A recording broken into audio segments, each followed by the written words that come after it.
Let's go. I meant to say hello. Welcome. Let's go. Welcome to the Today Show. My name is James Lee. Hello, everybody. Dani Love here. Happy Wednesday.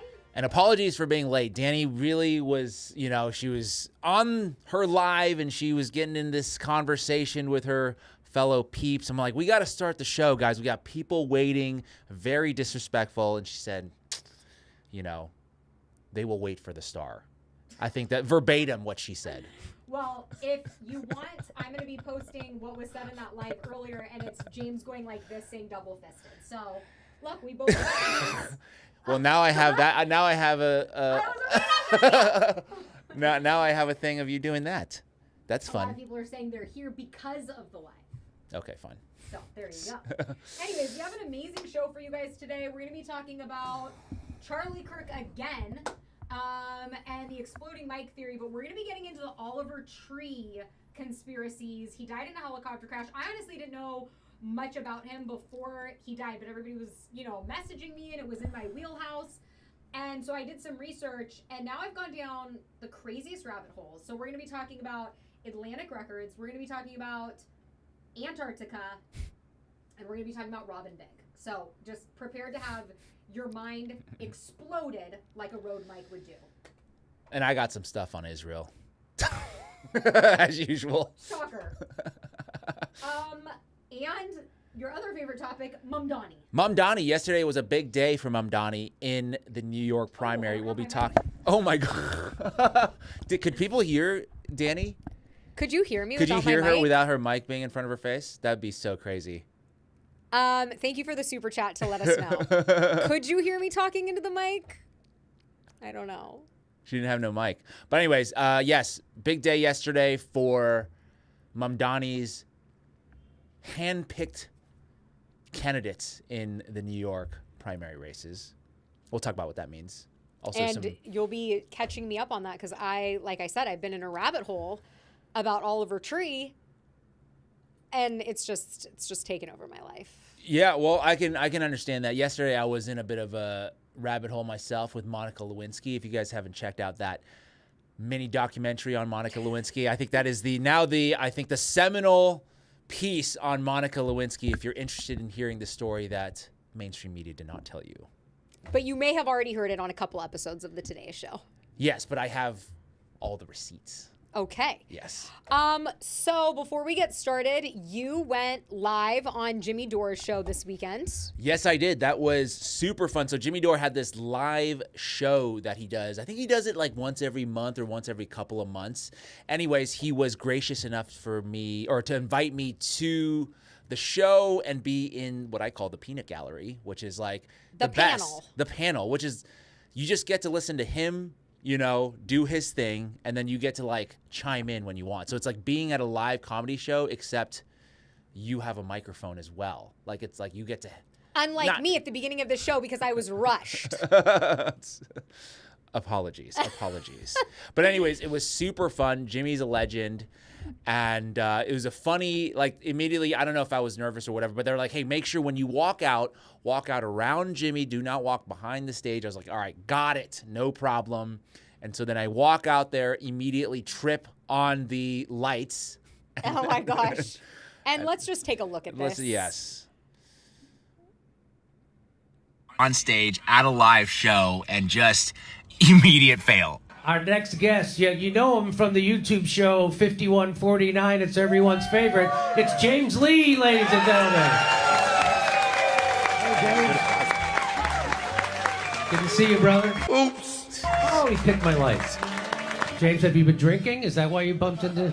Look, I was given the instruction to walk around the podium, but he didn't mention the light. Oh, okay. Well, I'm gonna fire you again from Breaking Points.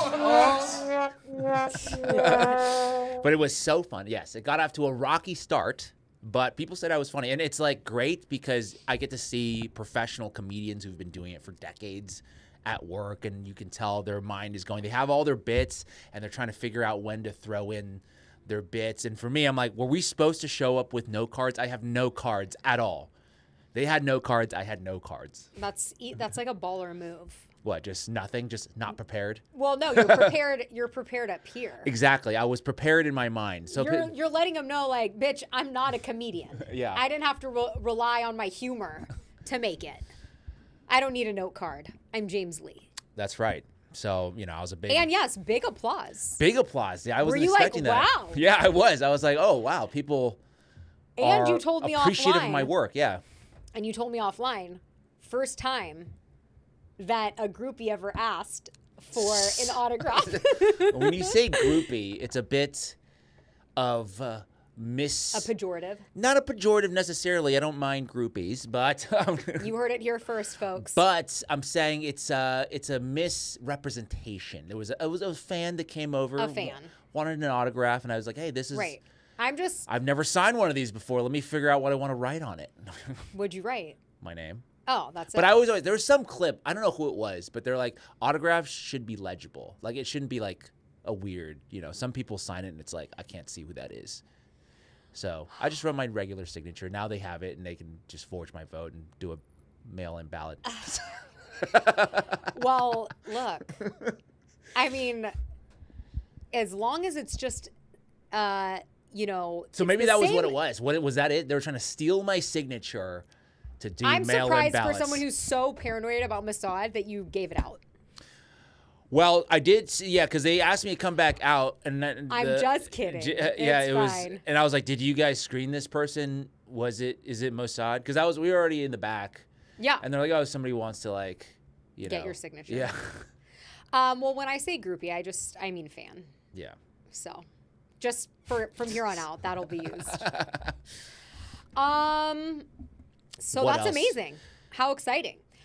So let's just jump into Oliver Tree. Yeah, we have a lot on this. I will do my best to keep quiet and let you He go doesn't through. need to keep quiet. Because she has a lot of research on this. It's almost like you guys are in for a lecture of sorts. Okay, we got slides. No. There's a whole PowerPoint involved here, and many rabbit holes that I'm not familiar with. Because you're saying that Oliver Tree might be the same as another person who is, I guess, still with us.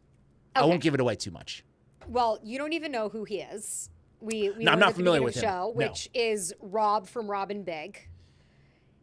And, What I Anyways, understand, anyways, you're saying it's anyways. an MTV show from a long time ago. No, and then he did Fantasy Factory. And anyways, let's just get into it first. I did not even know who Oliver Tree was. He was not on my radar.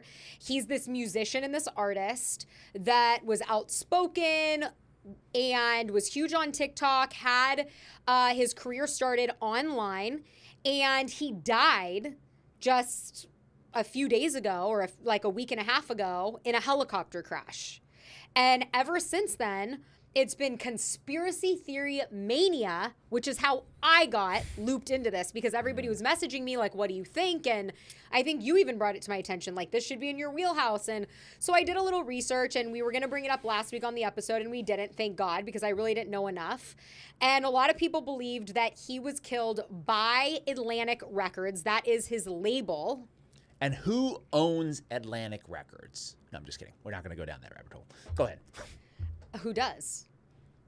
I can't say. You actually can't? I don't know who owns it. I think it's the Jews, but I'm not. You're just going to make that assumption? Just- But no, I mean, Hold on. Keep going. you can correct me if I'm wrong, but Aaliyah, who was an amazing R&B artist. Oh, it's Warner Brothers who owns Atlantic Records. So look at. Who founded it? Anyways, Aaliyah had died in a plane crash. She was a part of that label. So people were saying, that he was kind of coming out and saying, like, they're not going to re-sign me. And they're threatening me. They say I have 2 weeks left, which to me meant in the contract. But then 2 weeks after he made that video, he dies. So let's just go ahead and play this to get us started. Wait, can I do Atlantic Records update? Let's play this first. My album is no longer coming out. Love You Madly, Hate You Badly is officially canceled, and I'm parting ways with Atlantic Records. Behind the scenes has been nothing short of a nightmare. I have no marketing budgets for music videos, no digital ad spend. Nobody really cares in the building, it seems like. I made a lot of money for Atlantic Records, and they don't seem to remember that. I have gotten no support. They forgot to ingest multiple songs into the system, which means the songs didn't come out. I had a Valentine's Day breakout song that didn't even get released because someone forgot to put it in. I don't really understand how that's possible. I've made them tens of millions of dollars, but they don't remember that. So, the music is owned by them. The remainder of the music will not be coming out. I will always continue to make music. Thank you for everyone who supported me. I can't wait to release more music at some point at a later time, but for now, there is nothing on the horizon. I'm so sorry, and I love you guys. And what's the significance with the dollar, you know, the eye? People were saying that he was calling out the Illuminati and that the Illuminati took him out. So Okay. there's a lot of these posts where they cut it with their symbol. Got it. And then the Illuminati is tied into Atlantic Records, I don't really know. which, by the way, was founded by Ahmet Erdogan and Herb Abramson, a Jewish American record executive. There you go. So, but the other guy was Muslim, so it doesn't quite. it It's doesn't a Muslim. It was a pan-Arab Jewish partnerships that we love. I mean, the fact that James can take this death and somehow now tie it back. No. I'm not To saying Israel. I'm saying it was not Atlantic Records. Is what I'm saying. Okay. So, Right? Because is that what you're saying or no? You're saying it might have been Atlantic Records. well, no, so last week that's what everybody thought. And I was like, okay, maybe that's what it is. I don't know enough about it, but I will say to all the Oliver Tree fans out there, now that I have done some research on him, watched him quite a bit, at least 3 hours yesterday. Wow. He was so likable. He has like a really good heart, and I could see how he has a lot of fans. But over the weekend, what happened was, it turns out that Oliver Tree was actually using his record label budget to travel around the world, and he spent 300 days in Antarctica, which, if you know anything about Antarctica, it's a NATO territory, and you're not allowed to like go explore there, right? People that take fishing boats there, it's very expensive to go there. There's like a very small area you're allowed to explore, and if you go past that boundary, immediately military comes in. You can also take the hantavirus cruise if you want to go to Antarctica. Why do you say that? Well, that was the cruise. It was Antarctica? They went to Antarctica and then went to Argentina. It's a whole thing. Okay. It's a whole thing. So, but a lot of people believe that, you know, it's an alien hub and that's why they're protecting it. A lot of other people, the flat earthers, believe that that's where our world ends and that all of these old maps show the world flat and that we have this ice wall surrounding basically what we consider our world and that there's territory beyond that. And so anyways, over the weekend, nobody knew Oliver Tree had been doing this documentary or that he had been down there, but apparently 2 weeks before he died in the helicopter crash, he did a private screening of this documentary where one of his friends recorded it and leaked it online. So now there's a whole nother theory that no, he wasn't killed by Atlantic Records. He was killed by like the CIA or like all of these other scientists that knew too much about UFOs, UAPs, propulsion systems, and aliens, and they had to take him out. And Wait, so how did he get to Antarctica? Because you said it was like there's like a military border or something like that? If you go beyond where you're allowed to explore, military steps in. So then how did he get in behind the military Well, you can still blockade? get into the area. Okay. It's if you go beyond that, military steps in. Okay, so he did not go into like the I don't know, prohibited but zone. I don't know. I'd like to ask him, but he's Right, because the dead. question now is like, what does he know or what did he find out? Well, here's a clip from the documentary. Okay. So let's. Oh. Your research, which is the alien bases. We saw UAP. UAPs, we've seen UFOs, we've seen a wider range of things. We've seen ones that were oblongato, very long, more like a missile, and we've seen ones that are more circular, the traditional, standard kind of boring textbook stuff. We've seen a wide array of Ones on board. Those are rare. I'm always watching. But have you seen them coming out of them underwater? Oh yeah, they work their way down. They finally make a hole. The way they go, that water drains down, and sometimes you see them shooting out the sides of these big chunks. I've been keeping my eyes pretty wide open, and I've been looking. We saw it one time. It was absolutely stunning. I'm on a rifle team with the military. Me too. I'm pretty good at ranging, looking at things. And like I say, just look at the stuff you know, and the length of it, give you a good judgment. If I was to bet, that little one looks like an entry port right there. The one on the right, that small one, that's probably for a smaller ship. Get a close up of that. Wait, what is it? Pause. Is that like an alien? What I'd give to get a chance to go in there. Are you fucking kidding? 1, 2, 3, 4, 5. I can count 5 different entry points to this alien base. This is the reason why I've stayed in Antarctica so long. Look at this fucking thing. I'm giving an interview about alien bases and one shows up right behind me. This is a daily thing here. This is something that has kept me in Antarctica because I want to know more. And without the proper military support, I can't go deeper into this because this is NATO territory. It's been closed off. But a guy can wonder and a guy can watch from a distance and document. We've got multiple cameras here so that we can try to get this footage and upload this to the internet where everyone can witness this for free. We don't have to hide this anymore. I'm so sick of the government hiding what's really going on here in Antarctica. This is what's going on. Alien bases that go underwater where you have orbs, you have UFOs, you have UAPs, you have so many different types of vehicles, but this is what keeps me. And as much as I love it, I feel like maybe I've hit a threshold. Maybe at some point I can come back and work closer with more scientists. I could potentially work with the U.S. government if they will allow me to be a lead researcher so that we can figure out what's really going on here. There's a disconnect. That's the problem. It is concerning, yeah. Yeah. He thinks the world is going like this. He's just so off base. So, yeah, we're going to bring him home. Yeah. We're going to get him some help.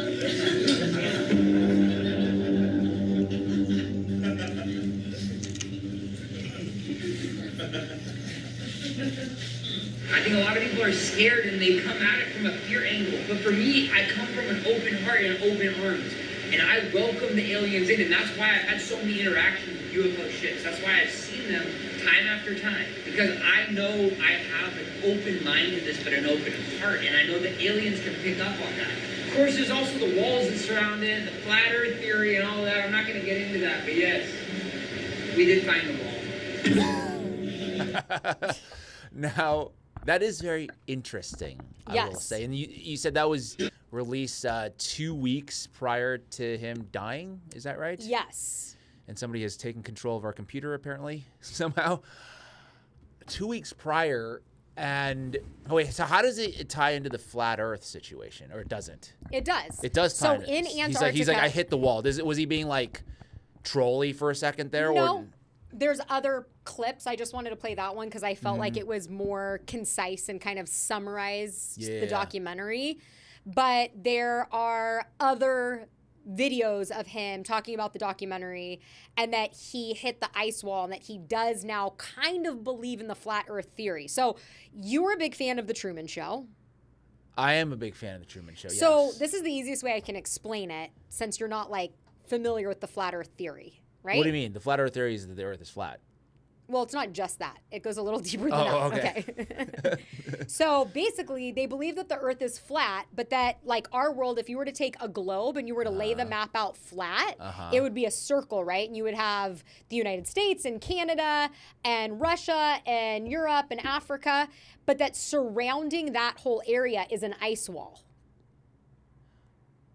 Okay. That is Antarctica. That Antarctica actually goes like this. And when people pull up, flat earthers will like uncover maps from the 1500s that show it more like this. Anyways, in The Truman Show, Jim Carrey starts to believe he was in this like movie. He started to catch on, right? And he takes his boat and he starts going and the guy above is like lightning, thunder, blah, blah, blah.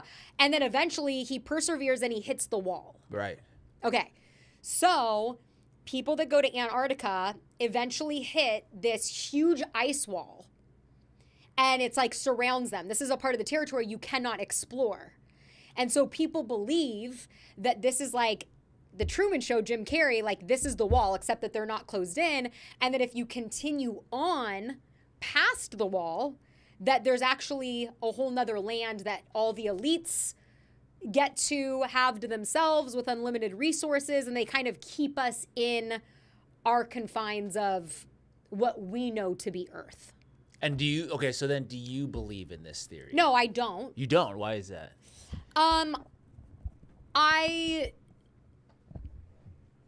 I just don't. I think Because to me, it doesn't make any sense. But yeah, like, what if the elites have this place of maximal, like, unlimited resources? Why wouldn't they just go there 100% of the time? Why would they even bother with this, like, you know, shitty world that we live in? You know, for like slave labor reasons, so they can like live that life with like the luxuries. but it's unlimited resources, so they don't. Yeah, I need- know, but they still need us to do whatever. I mean, look, I don't believe in flat Earth, but what I do think is that something very weird is going on in Antarctica, and it was Buzz Aldrin who was, you know, one of the first astronauts that went to the moon, and they sent him to Antarctica, and there's footage that's almost been erased, and there are pyramids there. There were all these different weird things documented. Wait, there's pyramids? Yeah. Do we have that in your? No, I don't have that. no, you can come on. you can research it and like plug it into our production notes, but Well, this isn't my.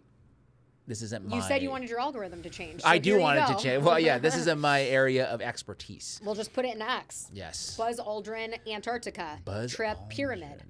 pyramid. You might be able to find it. But anyways, Antarctica is one of those things like you don't talk about it, you don't touch it with a 10-foot pole.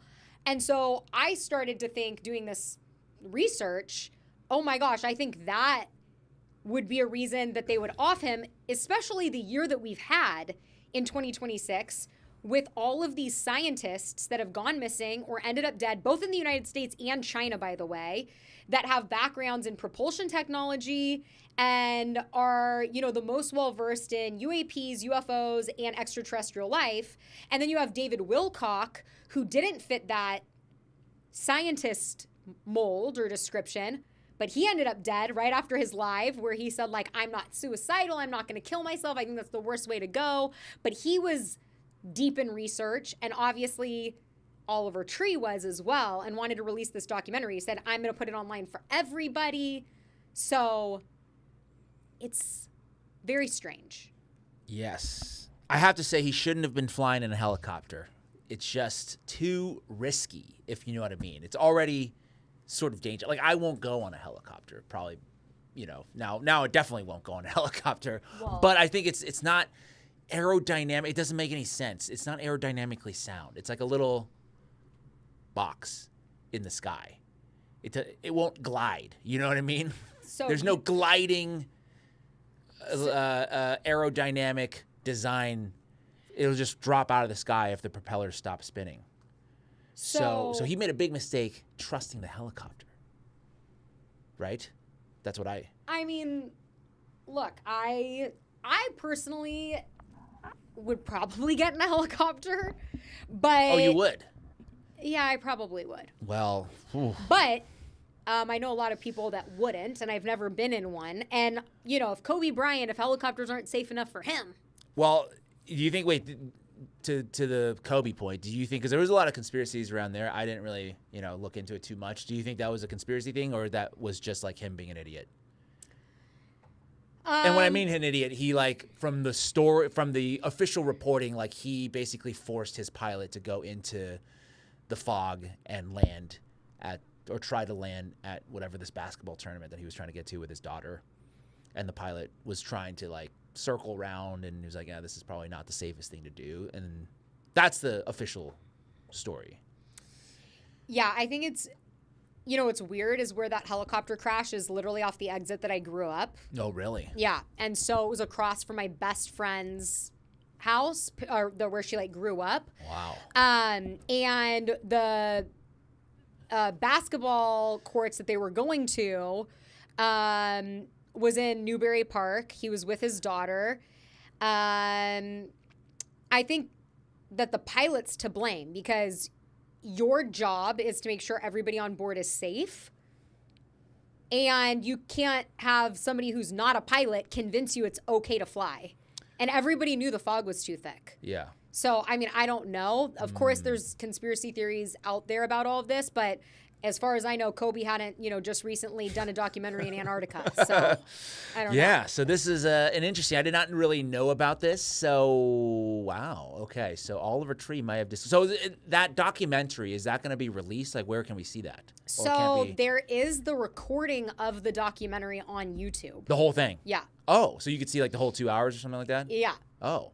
Yes. And was there something? I don't know if you had a chance to see it. Was there something in there that was like, I guess, monumental findings that would... I didn't watch the whole entire thing, but I think that just even confirming and the wall, but I think more it's like the UFO stuff based on what's been going on with these scientists, that you're drawing attention to Antarctica, which obviously it's not just the United States, it's all NATO countries do not want you. Like, don't you find it odd that you can't just go explore the continent? Well, so who owns Antarctica? That's the question. Is it a country or is it like it's NATO? So it's like a joint. Yes. So then theoretically, if I have a passport, a NATO passport, United States, so I should be able to go because it's technically my territory, right? Or no? But this is the thing: you can go, but you can only. It's like a military base, right? Because I can't just walk onto a military base. You have to be a member of the military. So it's kind of like that.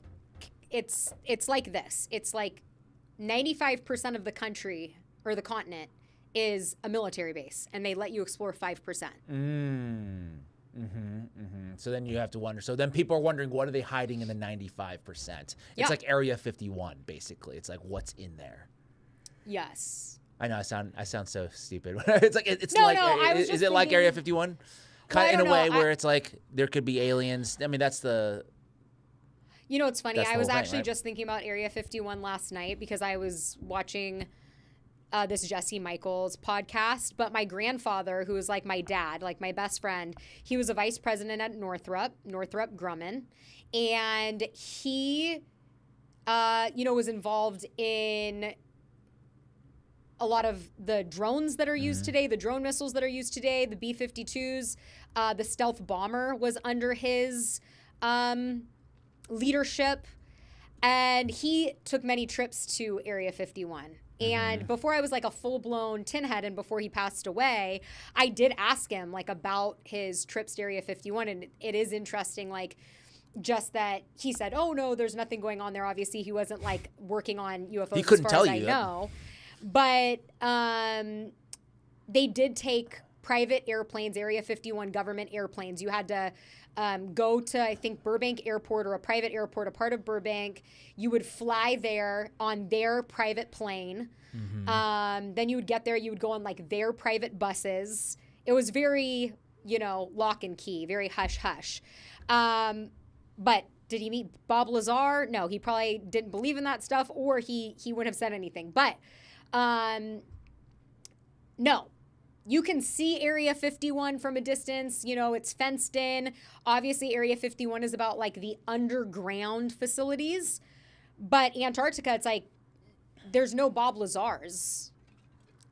There's nobody saying this is what happened there. This is what's there. Like there's no information about Antarctica. Well, you want to know what Grok said? I just asked Grok. Sure. Here's what Grok is saying about his documentary, about Oliver Tree's documentary. He says that is the documentary footage that is circulating is widely understood as a deadpan mockumentary comedy bit. So they're saying it is not serious journalism. And also that Diplo is also there. Yeah, and there's also... So they're saying I guess what Grok is suggesting, I don't know if this is true or not, but it's suggesting that he wasn't like actually being serious about like that being aliens. He was just like making fun of it. I don't think that's true. At least the different people that knew Oliver Tree that are commenting on this are not saying that that is the case. And also if you ask AI, it says, oh, he wasn't there for 300 days. And when you look at the documentary, it shows like day 243, day whatever. And Oliver keeps commenting on why he's been out there so long, why he stayed there so long. And he has like PhD experts on the boat with him talking about. He didn't actually spend 300 days out there. Well, that's what the documentary says. Because he was touring. He was playing concerts all the time. I don't think he was out there for 300 Well, days. it didn't say consecutive. Consecutive. Yeah. In the description here, it says he spent a very brief visit. Yeah. Well, that's the controversy, right? So like, how long was he actually out there? Is the question? I mean, I don't think that because we could look at his tour record, like tour schedule, right? You could see like he had to have been there, unless there's like a body double. I don't know if that's what you're thinking, but if it was really him performing all these songs, then I don't know logistically if he could be there for 300 days. Yeah, I don't know what his tour schedule was, but look. He did a preview for the documentary. That's what he called it. Mm-hmm. That's what his friend that released this, they didn't say it was a mockumentary. And he died in a helicopter. So, and a lot of people believe that he was killed. Right. And that's not your only theory, from what I understand, about this whole saga. What? I said this is not your only theory. Well, no, I don't have any theories. So then I did the story just that, like, I think it could be Antarctica related. And somebody commented that Oliver Tree is Rob Dierdak from Robin Big. Okay. And I was like, this is so stupid. I never believe this kind of stuff. There's a lot of pictures of the two of them together, showing that they look like the same person. But they don't even, the chin doesn't match. Well, anyways, what's really crazy is that Rob from Rob is Big, that's Rob Dierdak, he started off as a professional skateboarder. Mm-hmm. And apparently Oliver Tree started off doing YouTube videos as like a professional like scooter guy, like doing scooter tricks, which obviously those are like very similar, and then started doing music. But the thing about Rob is on the show Robin Big, he had all of these alter egos, and one of his alter egos was Bobby Light, who was an 80s musician.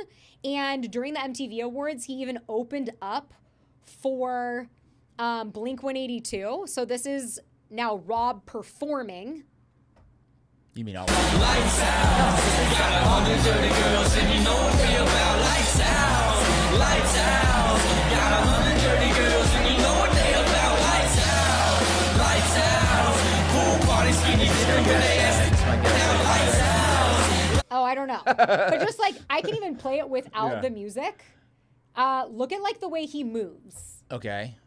And by the way, I don't believe this, but I was just like going through these things and I'm like, this is kind of crazy, right? So then you take, I guess I can't play any of these clips. I can just mute them, I guess. But then you take Oliver Tree and you look at the way he performs and it's very similar movement.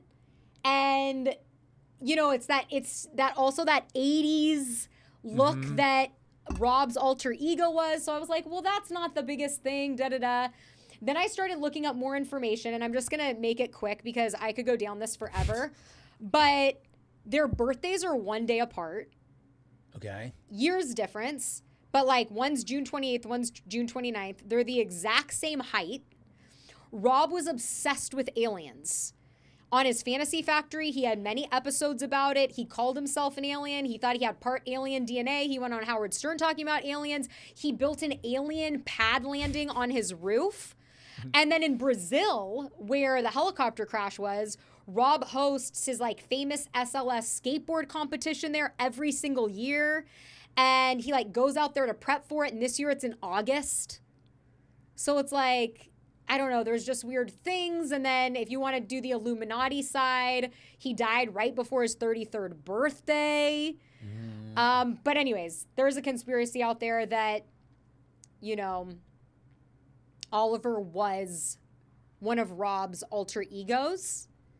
And at some point he had to kill him off because... But Rob is like decades older though. Yeah, but when you look at the way that he was able to like use prosthetics and makeup and hair and different things, it's kind of crazy like how similar he looks in some of these things to Oliver Tree. You like start to go down this path and you're like, So, I don't know. There's just weird things. And then if you want to do the Illuminati side, he died right before his 33rd birthday. So it's like, I don't know. There's just weird things. And then if you want to do the Illuminati side, he died right before his 33rd birthday. It's kind of crazy. All right, so I'm curious though, how many people in the chat believe this part? I mean, I am look, curious. I don't even believe it. Oh, you don't believe it either? No, Oh. I don't think I do. You don't think, but well. But it was weird when I'm looking it up and I'm like, if you were to make an alter ego, it would make sense that you'd make it like a day off from your birthday. Like all these similarities, that you'd be the Yeah. exact same height, that you'd perform the same way. By the way, their voices sound the same. Mm-hmm. And the fact that Rob, he didn't just have one alter ego, he has like 10. I see. The thing is, I don't know the Rob character, so like he has alter egos that he. Yeah. Dresses up as and acts. That's why I was saying Bobby Light, the one that performed for Blink-182, is his 80s musician alter ego. But then isn't his 80s musician alter ego Oliver Tree? You're saying that, not me. I'm I'm saying, like, what if it evolved and he was like, let's see if I could actually make it in music. Oh, okay. Instead of being a spoof, I'll just do it. I'll see if people believe it. And then, like, Oliver Tree said he started, like, he got into venture capitalism, and Rob has a VC firm. There's just, like, all these weird things. They both have production companies. One's named Alien Boy. The other one's named, like, Alien Invasion. There's just, like, all these little weird things where You're doing the like, Illuminati. Isn't this like a sign? Yeah. This is as you're talking about this, you're like, I can't get away from the trolls in the comments. But anyways, it was just like weird. And the only reason I even went down this rabbit hole is because of somebody's comment. I never believe that someone's like somebody else, but it was odd, all of the similarities. So I just had to bring it up for entertainment purposes only. purely everything is purely entertainment purposes in all of this stuff. Just, so we don't get sued. Yeah, exactly. People also, okay, so this is in the chat. People also think he's George from Seinfeld. George Costanza? So if you're talking about age differences, that's like way off, but people are bringing that up. Wait, why do they think that? George Costanza, the guy. Like, I don't see the similarity, but I don't really watch Seinfeld that much. I've seen a few episodes People of are it. saying sounds too far-fetched for me. You never know at this point. We're all over the place. Just something to consider, something to chew on is what I just think it's something weird. to chew on. But I do think he was killed. And so have you looked into the actual helicopter crash itself or not? Have you looked into like what mechanically happened or anything Right of that now sort? they're not releasing. I mean, it's only been like 12 days. Because didn't it like take off and then immediately crash basically into the parking lot? And there's a lot of misinformation online. Like there's videos that were up for a few days saying like this is video of his helicopter being chased, and then finally it was community noted. No, it's not. There's fake black box recordings. Oh, really? But like the official narrative so far is like we don't know. And then now there's a casket as of yesterday that supposedly has, I guess, whatever remains exist. But there was a father of another YouTuber that was on the helicopter, and he also believes that it was a setup. Interesting. So that's like as far as I really know about the crash. Oh. There's not much else at this moment in time. Yeah, when it does seem odd that there's a lot of misinformation out there, because that means there's like, nefarious forces that are out there trying to inject a certain similar to Charlie Kirk, right? A lot of misinformation right away. Yes. So it sounds like a potential setup, or it could be like to throw people off and get people talking one way and then something else actually happened, or get people distracted, something along those lines. Which is what our super chat is saying. Please don't read too much into conspiracy theories, going down the rabbit hole to deliberate dead ends. There are coincidences left and right. So it's just potential true. coincidence. Yeah. Which is true. It's just, I think, hard at this point in history to not at least look at every conspiracy theory, because so many have come true. Now you have Tulsi Gabbard releasing all of the Fauci information with COVID-19. Ian Carroll's AI company, WebIO, just uploaded them all. You know, and for years people were saying, oh, that's a, crazy thing. Yeah, it is interesting that, like, because I feel like those are kind of very different. Like saying that a disease came from a lab that's like right next to the origins of where that disease came from doesn't seem like all that crazy versus, Oliver Tree being the same person as like Rob Dierdak. No, I agree. I just had to like quickly go through that because I thought it was weird, like the height, the birthday. There was just a lot there where I thought I was going to start researching it and be like, this is so stupid. And then I was like, he had an alter ego. But I think that's one of the reasons why they lump those two together, right? Because to me, I think they're very different. I'm talking about COVID, where they lump these two things together to say they're all conspiracy theories, whereas one's like very legit. Like actually it makes logical sense. It's probably the most likely scenario that a lab leak happened from the place where this disease originated. And so then if by lumping them together, you get people, well, you get like a lot of normies, including myself, to be like, oh, that's stupid. At least at first, before you look into it. But like in 2020, when those rumors were going around, did you think, oh, for sure? Well, at first, I thought it was like, I don't know. I'm not sure about that. But then within a few months, I'm like, this seems like the most likely scenario. You did think it was a lab leak. Yeah, almost immediately. Because there's a lab right there. And then you look into, how many lab leaks have there been in other laboratories? And it turns out like a shitload. The lab leaks are happening left and right, except it may have not ended up in a pandemic, like they contained it or something like that, but this one just not contained. So I'm like, it's highly likely. And the other thing, too, that very much threw me off right away is that they said they came from a bat. Right? And I'm like, bats are not even indigenous to that area. The bat had to have flown like 1,000 miles to even get there, So I'm like, okay, so it doesn't seem, it's like, what's more likely, that the disease came from the lab that's right next to the wet market, or a bat flew 1,000 miles and then laid an egg or whatever? Do you remember in 2020, like how crazy it was? It was like, first we were told it was a bat. Then like, they were like, okay, then there was like murder hornets. Do you remember this? I don't remember. No, it was like, oh my God, like murder hornets have entered the chat. Like all of a sudden there was these hornets that like one sting, you die. What? There was, I swear to God, there was like all this crazy shit that was happening in 2020. It was like every time you looked at the news, it was insane. Well, we were all inside. They had to fill the news with something. They were filling it with the death count, if you don't remember. Yeah, it was constant. Yeah, it was a case count and then death count. I'm like, this isn't great. No. But so Oliver Tree may have been killed by. I have to figure out the motive, right? Because to me, like, what's missing right now is like a strong motive. Because I don't think it was Atlantic Records, right? We talked about it. Yeah. Pan-Arab Muslim Jewish partnership. So I mean, I think they're cool people. I don't think they would kill him. I think they're greedy, and may try to take advantage of him, but I don't know if they would kill him because he was still out there like performing, and they were still getting residuals from the records and stuff they own. So it would probably be better that he was still out there producing stuff, right? They were ending his contract and taking his money. That's why people thought that they killed him. Okay. Because I guess he was like a big TikTok music guy, and so they wanted him to keep making TikTok music, and he was like, no, I'm an artist, I'm not doing this. People want to know if you think that the virus was intentionally leaked from the lab. Like, if I think it was intentionally leaked from the lab? I don't think so. I just didn't see evidence of that it was intentionally leaked. I think there's a lot of like incompetence at these labs when they're not like secured or contained. Something gets on something and that leaks out. But I do think that there was a deliberate cover-up by the Chinese government.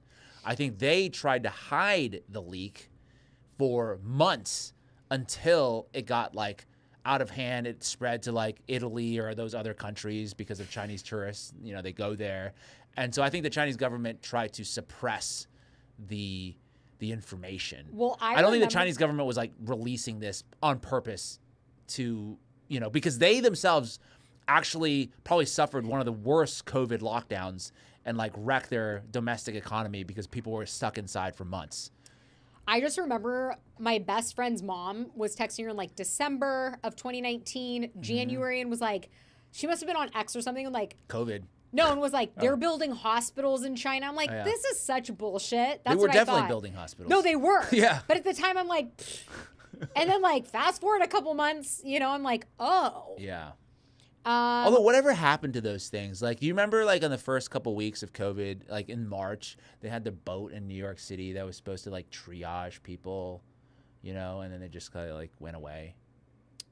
Do you remember that there was like a massive like medical boat that was like 1,000 beds or something? Well, there was a lot of taxpayer money being used to prop up all sorts of triage centers. COVID testing. Yes. It was. So look, I mean, I think that you could chop that up to like money laundering for friends and family or something.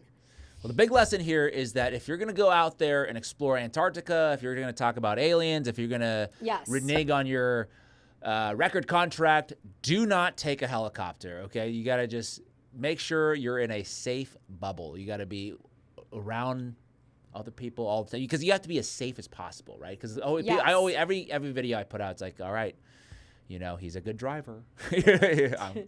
We have another super chat.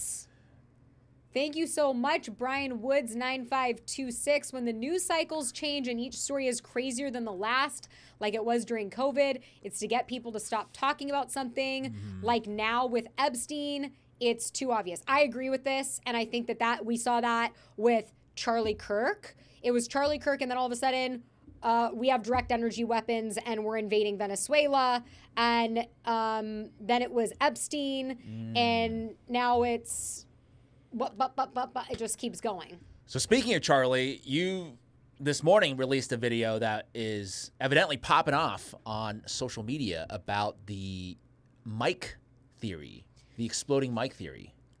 Another once conspiracy theory that now is gaining more traction and more evidence is that Charlie Kirk was not shot by an antique big game hunting rifle, that the bullet has disappeared because it fragmented on Charlie's spine of steel. But there's a lot of people that said, look, it was his microphone. There was an explosive in it. And now people are looking a little bit more into this. Now, to give Ian Carroll credit, he was on this in October. I think he wasn't even, I think it was like another guy who was talking about it. I want to say he got his information from Baron Coleman, and then Baron Coleman got his from another guy that I'm sorry, I don't remember the name of. I apologize because I want to give credit to the original people. Because a lot of times it's like, because now Candace is talking about it and she's getting a lot of credit for it, but like the OG researchers are like, Candace is months late on this particular rabbit hole. But because she has, you know, 20 million followers or whatever it is, then she's, you know, the one that blows it up. But there are a lot of people, this microphone theory is not the first time. Joe Rogan talked about it a couple months ago. So part of the reason it gained so much traction early on was because there was this explosives factory in Tennessee, and this is what Ian Carroll brought up. They had like deleted their website and what they did, but it had government contracts, this factory, and part of the things that they made were microphone devices. And it exploded, and literally... Wait, why would the explosive factory make microphones? You're like, that's a great question. Right? Right, because are they saying that this is a factory that made explosives and microphones, or that these explosives were installed in this microphone that then maybe exploded? Let me go to your presentation, your PowerPoint. Well, no, there's this clip. I want to make this bigger, and I want to go here. Oops. Okay. Let's take a look. So, no survivors in Tennessee explosive factory blast.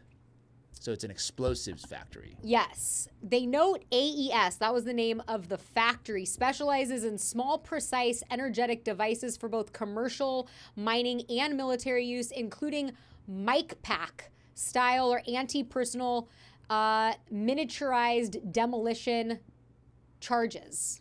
Mic, but then they're not talking about an actual mic. They're talking about like something small that can explode. And are they saying, so it sounds like they're saying that this thing was then installed into Charlie's microphone. Could have been. But look at the before and after pictures. Look, it exploded. What do you want?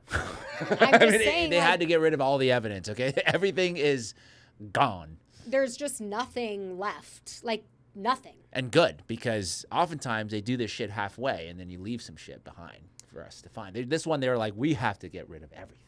Yeah.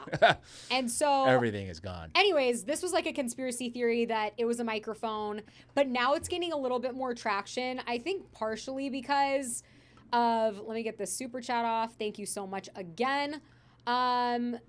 Partially because of Tucker Carlson coming out this week and saying definitively that he thinks that Charlie Kirk was killed for his was murdered, no matter views what. on Israel. No matter what.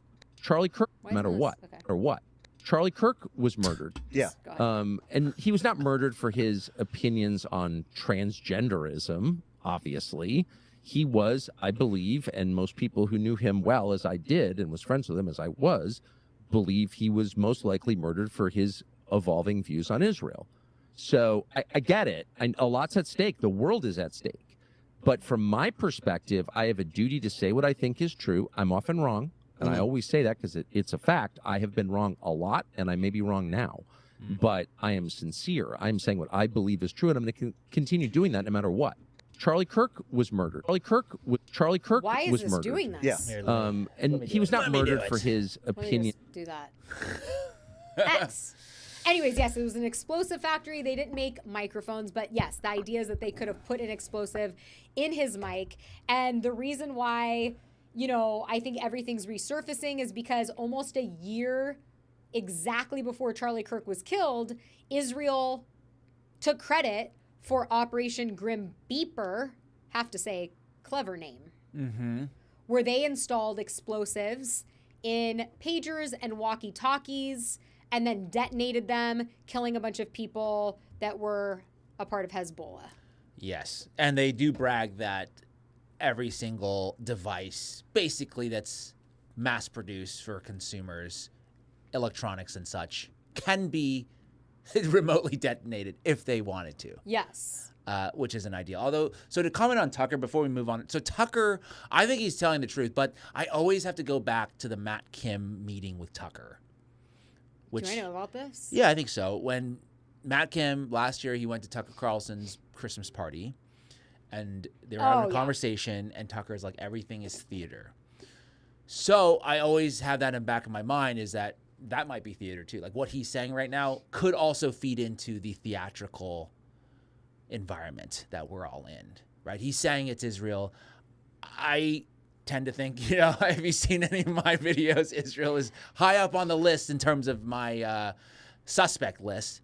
But him, I would like to see, like, is there intelligence involved? Were there, you know, investigations? Obviously, they shut those down. So for me, that's like, okay, so you guys are shutting down the investigation to look into it. So that's like the proof that we have that there is a cover-up that's happening.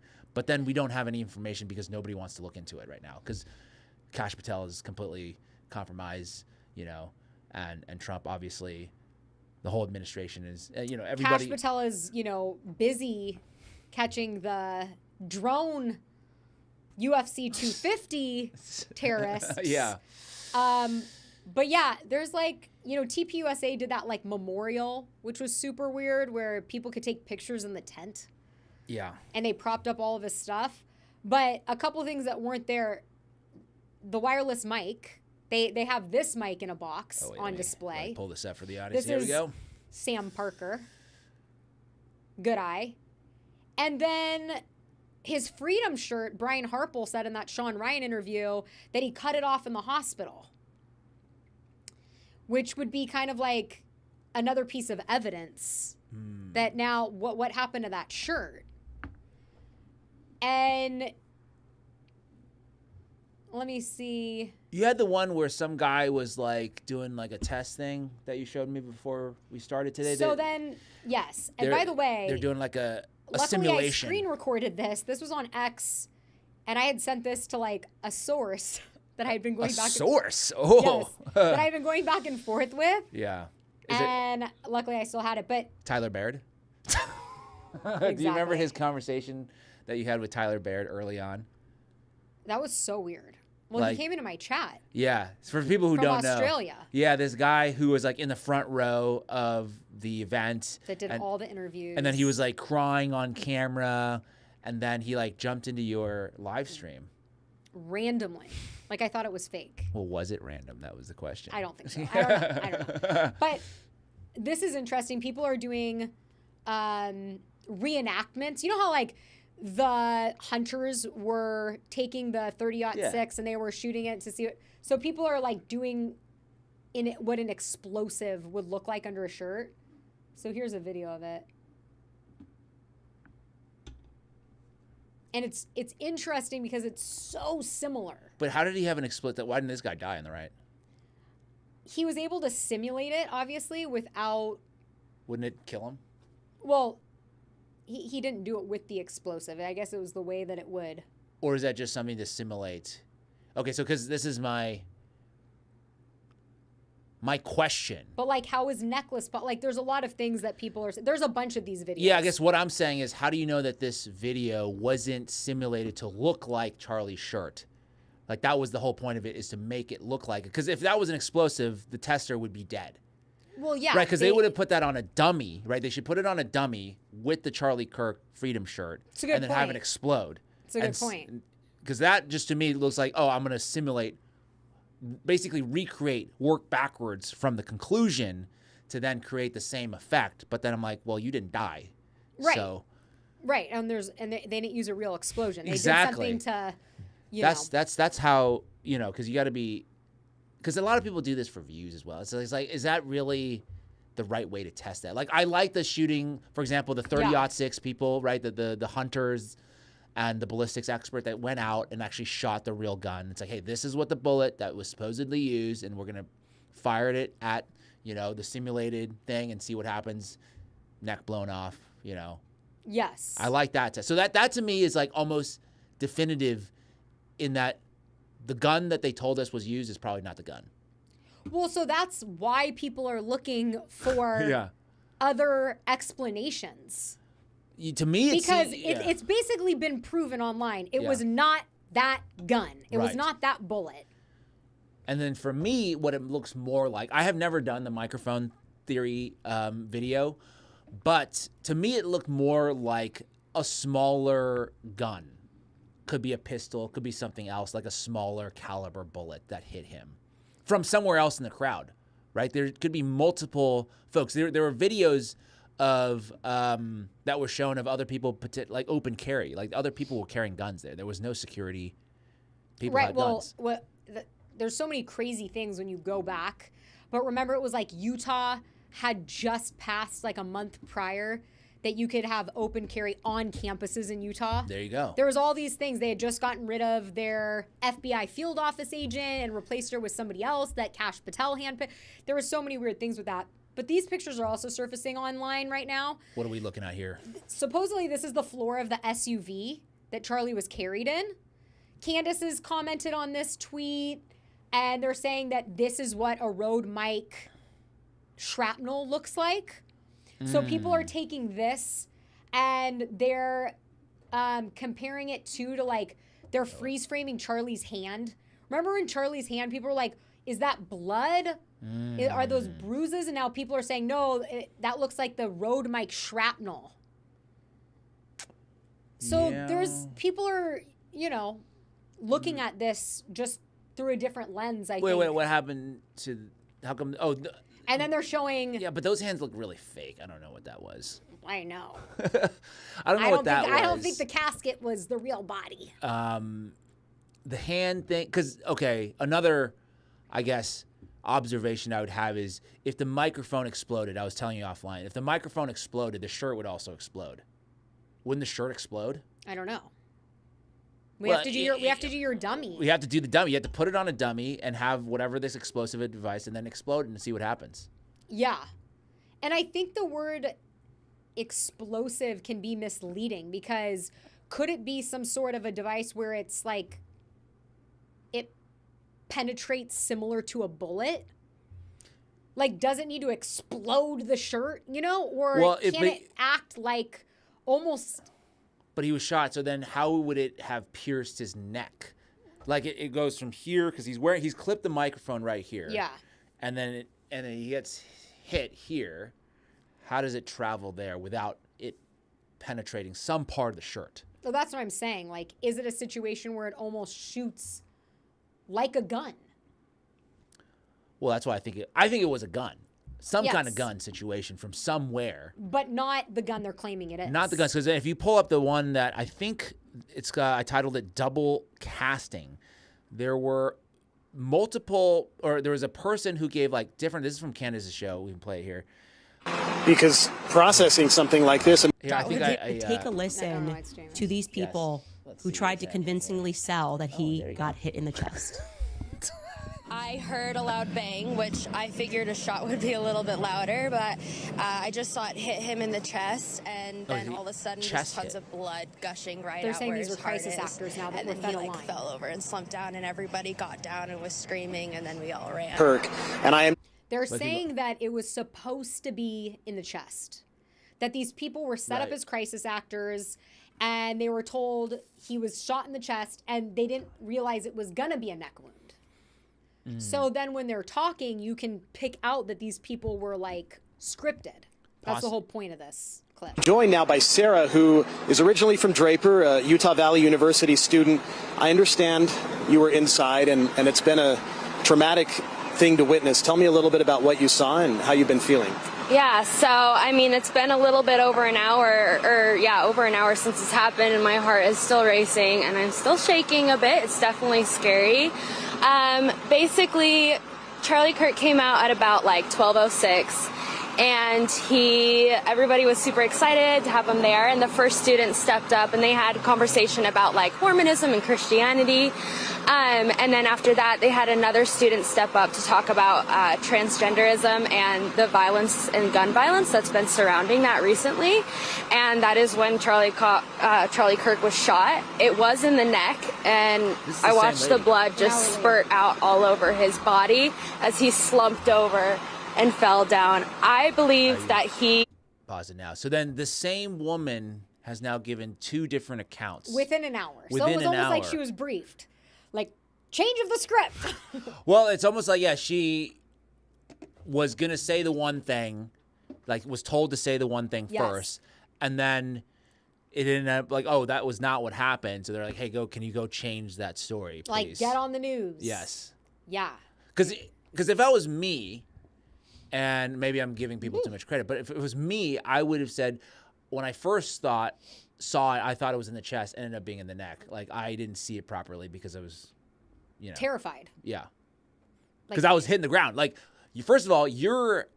That's easy to say, too, Yeah. right? Like, it's easy to be like, I was, like, scared, and Yeah. I thought it was the chest, but now I've seen video Yeah. because it was everywhere then. Now it's, like, hard to find. Hmm. But now looking at this, doesn't this kind of remind you of, like, the correspondence dinner in a way? Yeah, the correspondence dinner was, like, so fake. Well, just in the sense that, like, the biggest assassination since JFK, and you're hanging around to do all these interviews? Like, wouldn't you be like, I gotta get home? Like, I want to get off this campus. Yeah, I mean, I've done some street interviews in the past. A lot of people don't want to talk on camera. So, like, for you to stick around, I think there's some extraordinary circumstances. I do think that they're all somewhat, like, told to be there. Because if you look at all these, I think Candace has done a dig, other people have. If you trace back all of these different interviewees, they have some connection to TPUSA at the end of the day. Like, this lady, I don't know her background. I should have looked into this, but I'm sure she's, like, a part of Turning Point. And they were told to do these things. I mean, which just kind of leads you to believe that they had something to do with the assassination. I mean, they certainly don't help themselves. I mean, they haven't helped themselves since then. Like, they make themselves look as guilty as possible. I don't know what kind of strategy that is. Maybe that's a 4D chess move that they're playing with all of us to make them seem like as guilty as possible. I don't know what they're trying to do with that. And then with the trial, too, is looking rather bizarre when Lance Twiggs, I guess, is not allowed to be... Yes. Was it Now he's not. What is the thing that he's not allowed to do? They're not allowing him on the stand? No, he's not going to be allowed to be cross-examined by the defense, I believe. Why not? If you put up a witness, you have to have cross-examination. Look, we know this from Law & Order, okay? I mean, so here we go. Follows the Timmerman Court's reasoning, including that a relaxed application of defendant's constitutional... That's what she's there. This isn't like 2020 anymore. Are these guys not showing up to the courtroom? Like, what's happening here? Why is it still Zoom? What's going on here? Like, you guys got to go there in person. Like, is this real? Like, what's happening here? Great question. What's going on here? Maybe, the defense and the different lawyers are from all different parts of the country because this is such a big case. I don't know, but here we go. If it's such a big case, you should be there. Yeah, I don't know. This court follows the Timmerman Court's reasoning, including that a relaxed application of defendant's constitutional rights at the upcoming preliminary hearing is likewise appropriate because of the limited purpose of the proceeding. For example, defendant argues that permitting the state to rely on hearsay evidence, reliable hearsay evidence, deprives him of his Sixth Amendment right to effective counsel before it prevents his counsel from utilizing all the tools of effective advocacy, namely the right to cross-examine any hearsay declarants. I need somebody to Defendant's arguments rest on the premise that effective assistance of counsel requires access Is this a real judge? to the full range of adversarial tools, including cross-examination. This might be a crisis actor. Yeah. Was that a real, like, he's having trouble reading, I would presume to be like standard legal, jargon. Look. And he can't get through it. I know a couple of judges. Oh, you're saying that's normal for a judge? No, not at all. Like, they're very well-spoken. They don't, you know what I mean? They don't, the ones I know don't fuck around, okay? But what does this say? Judge denies Tyler Robinson's request to cross-examine Lance Twiggs. And again, And he Lance cited Twiggs, something about Sixth Amendment, something. Yeah, I mean, But Lance Twiggs, there's been a lot of chatter that he is a Fed asset. They're all Fed assets. Yes. Tyler Robinson, I think, is a Fed asset as well. You do? Yeah. So you don't think he was, like, set up? That's a Fed asset. Like, what I'm saying is they don't tell him the whole story, of course. They're like, we need you to do this. So he's a Fed asset and a patsy. Well, patsies oftentimes are Fed assets. For example, Lee Harvey Oswald, the most famous patsy. Like, he was groomed by the CIA, all this stuff. Like, they were working with him for years. So, like... But he didn't know he was going to be framed. That's what I'm saying. Like, I don't think Tyler Robinson knew that he was going to be framed. I think he was set up to be there by the feds, if that makes sense. And Lance had, like, higher clearance and knew he was going to frame his quote-unquote boyfriend and do all these shady things, like shred a letter that was under his Could Lance be a honey trap situation, make Tyler fall in love with this furry thing? And then you have 100%. the trans narrative now looped in there. Barry Weiss is probably loving it, right? I was like, oh, this is going to be so good. And we have Tyler Robinson, he's this guy that got radicalized on campus. So they have all the narratives ready to go, leftist violence. And then Candace went in there and said it was Israel, fucked the whole thing up. Exactly. Well, then... Right? I don't want to make it seem like everybody's being honeypotted, but when I look at these situations, it's like, why did these two people meet? It's the same as like, why did Jared Kushner and Ivanka get together? Why did Erica Kirk and Charlie Yeah, Kirk exactly. Get All this shit. Yeah, exactly. I mean, I don't know, but like, you could do that with anybody though. It's only when it becomes an interesting story that you start to draw those connections. But I agree. You're saying you disagree. It's not a... Well, no, I'm just saying, like, at some point, everybody links up in different... Right? Like, you and I, like... Well, some people think, yeah. I'm just saying, like, unless something happened to you or something, nobody would say that. But then after the fact, everybody would say, oh, Dani, who knows? Of course, yeah. I mean, I think that's That's a reasonable line of questioning, is what I'm saying. It's like, of course, if nothing happens, then yeah, nothing happens. It's like it's true love. But if something happens, then you have to then start doubting that, right? Because I mean, what is it, 60% or 70% of homicides within a couple? It's like the other spouse that does it. Yeah, I think very so. high percentage. Yes. Of them being involved in it. So like, I feel like, why is this taken off the table? Like, why is everybody like, oh, you can't suspect Erica Kirk? Like, that's 70%. If you go with the odds. That's such a good point. Yeah. That's such a good point. And then Lance, of course, like does a 30-minute investigation with Kash Patel. He's let free, and then they put him into witness protection for like 4 months. Nobody knows where he is. Yeah. And his own family said like he's a problem child. We had issues with him. He had drug use issues. He had violence issues. But it's just like, oh, but, you know. There you go. Anyways, it's very strange, of course, that the judge is doing this. And the judge is maybe misspeaking because he's nervous and he's reading a script. Well, that's what I'm saying. It's like he doesn't actually believe what he's saying. So he's like, I can't believe they're making me say this. I guess I got to read this or something. And Tyler Robinson is coming out. His family is saying, Tyler Robinson's telling them, I didn't engrave any bullets. Well, that's also a good point, too. It's like, who the hell is out there engraving bullets? You know, when did that begin? Luigi Mangione. But did he actually engrave those bullets? I don't think so. And then you have, like, the people who shot up the ICE facility also engraved bullet that says, like, you know, something ICE. It wasn't fuck ICE. It was something else that was like, why would anybody write that on the bullet?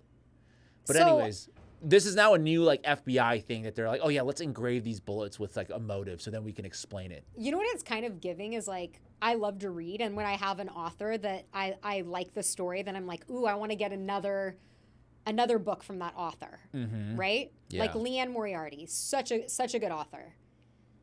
But then you start to notice, like, if you read like 20 books of the same author, there's these similarities in the stories. I think, you know. Same author. Like, yes. Yeah.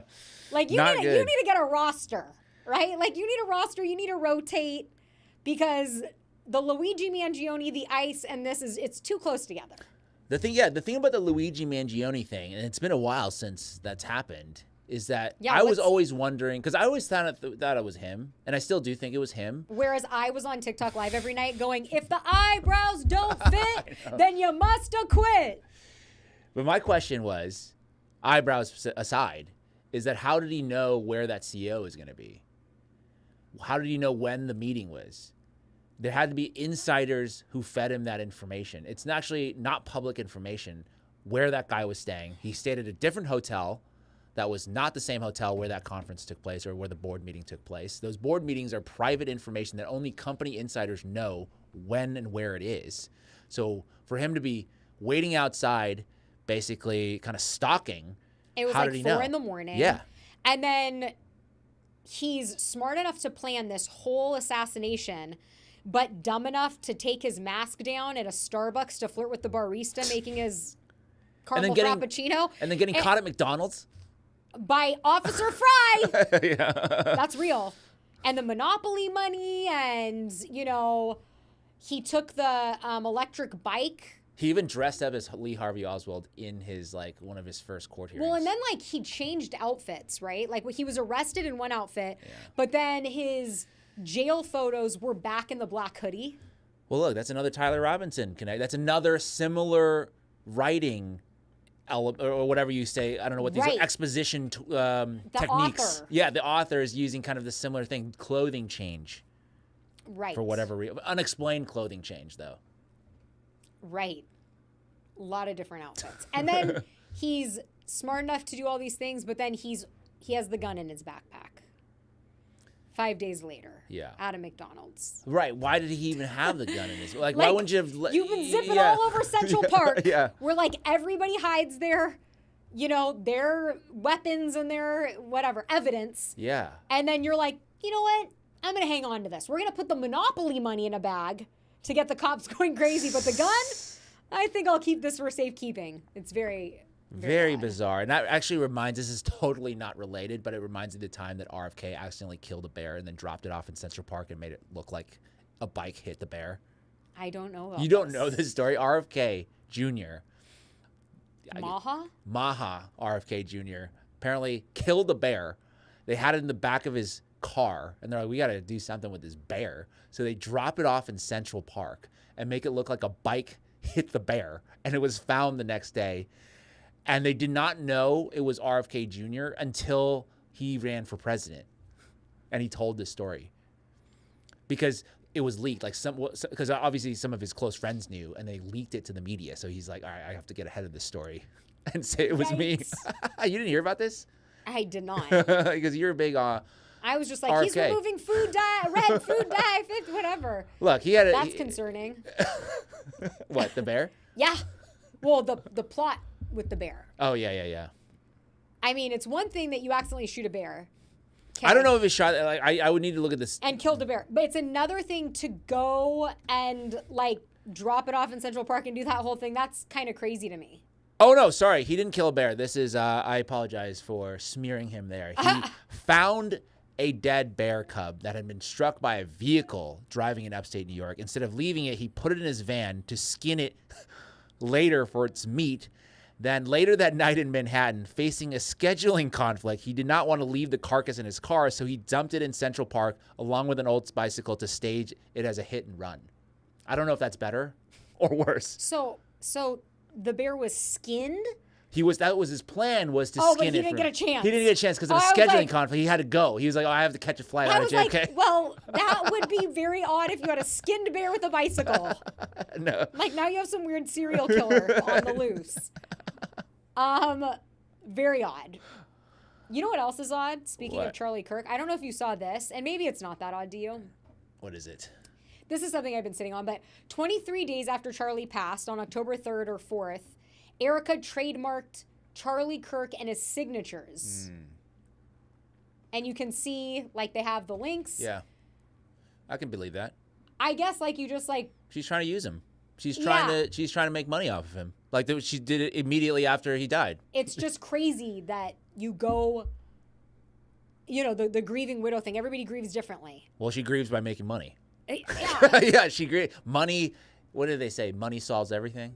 So... It solves a lot. It solves a lot, and she was immediately trying to figure out, how do I monetize my dead husband? It solves a lot, but then, you know, there's a lot of interviews of, like, billionaires and stuff that have all the money in the world, and they're unhappy. I think there's actually, like, isn't there a chart of how much money you need to be at your happiest, but then over that you become more depressed? Yes. It's like not that much. No, it's like to cover your needs. Yeah. Right? Mm-hmm. So look, I mean, she doesn't look happy to me. I'm just gonna put it that way. Mo money, mo problems. Yeah, exactly. And actually, this is another non sequitur, but I'm rewatching Summer House, and I finally got to the part where she's in the show for an episode. And I haven't rewatched it. So. She, you know, obviously the number one thing is that in the scene that she's drinking a cocktail and going on a date, which completely negates her never dated in New York story. And right don't off the drink. bat. And don't drink story. But the guy that she was like paired up with on the show is like a super big weirdo. So I'm like, Erica almost looks kind of good compared to this. It's a guy you can't stand. Yeah, this like really weird like guy that's either gay or is a virgin or something like that. And he told people on the show that he had ED. Like, it was a very bizarre, like, everybody's like, what are you talking about? And then so he goes on this date with Erica Kirk, and Erica thought he was really weird. And I'm like, this almost makes Erica look better. Like, I was like, the early days. The early days. I'm like, okay, yeah, I can understand why you don't like this guy. Okay. Even too weird for Erica. Or maybe she judged that he didn't have potential to rise, right? He's like, this guy is not going to make it in the reality world. He's not going to become a pro baseball player. He's not going to be in the White House, so I don't want to invest in this guy. Not because he's weird, but because he's capped. You know, we knew he's not going anywhere. Right. So maybe she always had a business mind. I'm not saying she didn't have a business mind. I'm saying because she was, you know. She obviously has a business mind because, yeah, it's obviously a great marketing strategy to trademark his signature and stuff. Then you could put it on the merch. You could put it on all kinds of stuff and then monetize it later because people are going to remember Charlie because I think he's still very well liked by his followers, the young people.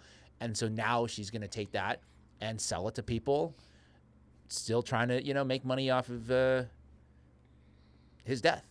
Yeah. Not ideal. I'm disturbed by a comment. Oh, what is it? On a different occasion, RFK Jr. found a dead raccoon and took its penis as a souvenir. Did you know this? No, I didn't know that story. That story is new to me. Look, RFK Jr. led a very colorful life, okay? What sort of a sicko cuts a squirrel's glizzies? I've never heard that. Glizzy is like kind of like a hot dog. Oh, okay. I was like, am I even reading that right? I don't know. So, I mean, it is weird with the animal stuff because he's a big falconry guy. Which I'm all about the love of animals. Yeah. But like mutilating animals, right, as a kid is like an early sign of a serial killer. That's like one thing they look for. Did he not kill his ex-wife? I mean, there's stories about that. Right? Isn't there a story where he like may have like killed her? Like she committed suicide, but something. Yeah. I know. Look, we can. I mean, like he's done jack shit in. He's done a couple things. Okay, fine. To be fair, he has done a couple things. He has. But the glyphosate one was bad. Yeah, but that's not happening now.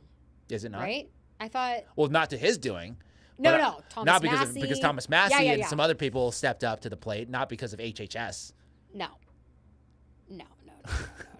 Anyways, crazy. Yeah, and then he had that sexting scandal with the I think New York Magazine. Yeah, which like writer. I don't really care. Yeah, I don't really care about that either. You know?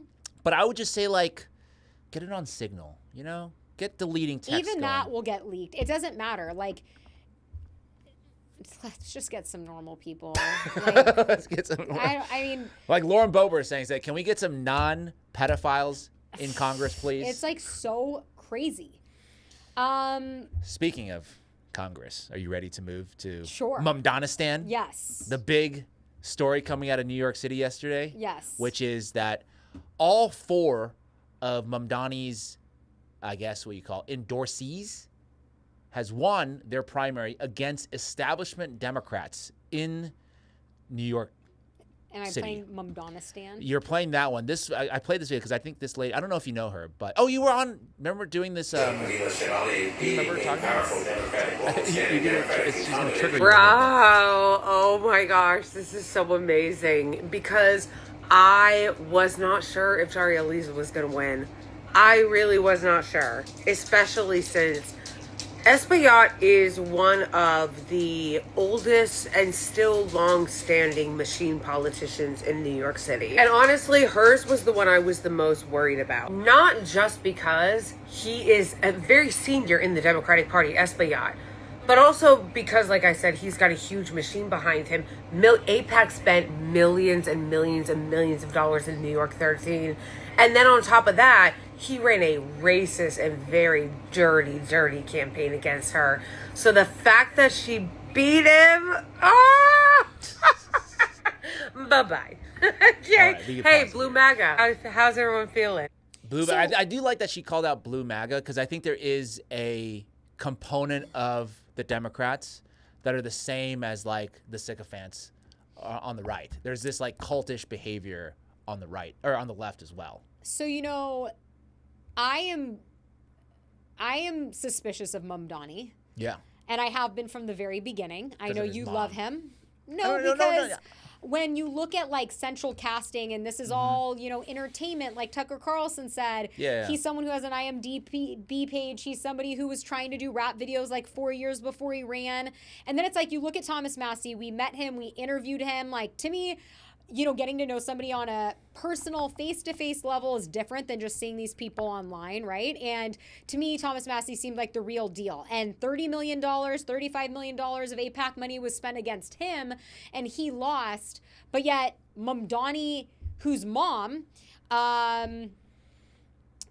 is connected to Epstein and Ghislaine Maxwell, all of a sudden has the special touch to beat AIPAC. Well, it's in a much more. It just seems interesting to me. Like there's something, you know. I think there's something it reminds, like what you're saying reminds me of that meeting that Mamdani had with Trump in the White House. I brought that up, and I'm like, all of a sudden Trump loves Mamdani, and you're like, this is so weird. And I'm like, well, he was friends with his mom. So I think that Mamdani is like becoming the cultural figurehead of the Democratic Party, whereas Trump is the cultural figurehead of the Republican Party, and his endorsements really matter. Whereas here, Mamdani's endorsements seem to also really matter for the base to get people to go vote for his people. But why is Trump friendly and like borderline endorsing Mamdani? That's the question. When he went against Thomas Massie, who stands for all of the things that Trump ran on, and Mamdani, you would think Trump would be shitting on him. Even if Trump just stays quiet, you would think that Trump would be doing what he did to Thomas Massie to Mamdani, but yet he's not. So that's where it becomes interesting. They could be cut from the same cloth, potentially. The Epstein cloth. So that's it. I think part of it could be your theory of like they're all involved in the big club, which is quite possible. The other thing is that Trump also respects like a formidable opponent. Like he wants to go toe to toe with this guy. So he sees that as a sign. It's like a sign of respect. But then why wasn't he like that with Thomas Massie? Who shares many more principles, or I guess policy. That's a fair point. That's all I'm trying to say. That's a fair point. Like there's just something interesting there. That is a fair point that he did not share that same respect for Thomas Massie, because he could have, or Lauren Boebert when she went for Thomas. There's a lot of people that he's like flipped on. But why is he close to Mamdani? That is a question. That's the question. Yes, that is a question. Well, not all of them MAGA. So if you go to and how Mamdani's people, how Mamdani was able to beat AIPAC money, and how Mamdani's endorsements are able to beat AIPAC money, you almost wonder if the base is different. AIPAC money. Well, the base is facade. different. I would say the base is different. Like the voters are not the same in the Democratic Party, which hopefully makes sense that they're not the same group of people. I think Israel has a much more toxic reputation amongst Democrats than Republicans. I think it's like 80 to 90% of Democratic voters do not support Israel at this point. I think it's somewhere around like 55 to 60% of Republican voters do not support Israel. I mean, that's a good point. So it is slightly different. I think the point I was trying to make is that there are other people freaking out about this, okay, from many angles. One is the Jewish angle with Laura Loomer. If you go to her tweet here, let's chop. Okay. If you go to the Laura Loomer tweet, she's having a bit of a meltdown here, saying that if you're a Jew in New York, now is your time to move. After tonight's election in New York, nobody who is Jewish is safe. I'd love to see the Trump administration address this Islamic takeover America and the exploding Jew hatred. Well, it's interesting because speaking of Laura Loomer and Charlie Kirk, yes. Hold on. The point of that is that the person, so one of the main races was this guy named Dan Goldman. We'll bring it up later, but he had a coffee shop incident where a coffee shop refused to serve him because he is pro-genocide and said, you can't come to our coffee shop. Anyways, he is running for re-election and he got beat yesterday. But the person who beat him is also Jewish in New York. So for her to frame this as some kind of like Islamic takeover is just not true. There's just other people that are running that are saying that I'm not taking AIPAC money. But just like the girl that we saw after Charlie Kirk's assassination saying he was shot in the chest, no, he was shot in the neck. Like, if you look at her, she had a role, right? And her role was to say what she saw with the Charlie Kirk assassination. Laura Loomer has a role. And a lot of that is Islamic hate and spewing that narrative. It's constant. And what I was going to say is that over the weekend, Candace Owens released text messages between her and Charlie Kirk where he is saying, I think Laura could be a Fed. I mean, Laura is a Fed. What do you mean could be a Fed? I'm just saying. What do you mean could be? Literally a Fed the whole time. Like, it was her first thing was like being hired to do some kind of like operation on campus. I don't even know what it was, to be honest with you, but she's been Fed for a long time. So she was literally in the White House feeding Trump stuff to feeding Trump like who to fire in the White House or in the federal government. She's like, all these people we got to get rid of because they're like bad. Yeah. I feel like this idea that Trump is not like looped in and a puppet on his own is kind of funny. And I think it is to make it seem like there's still some innocence behind Trump. Laura Loomer's telling him to do this. Marco Rubio's telling him to do this. Jared Kushner is telling him to do this. No. He's doing it. He is the puppet. He's the wolf in sheep's clothing. But does he know that he's a puppet? Why? What do you mean? Yeah. Like, does he think that he's... Remember we talked to Hunter Howell, right? Yeah. And he said his theory was that Trump thinks he's in control, but he's not. But I just don't understand how you think you're in control, but...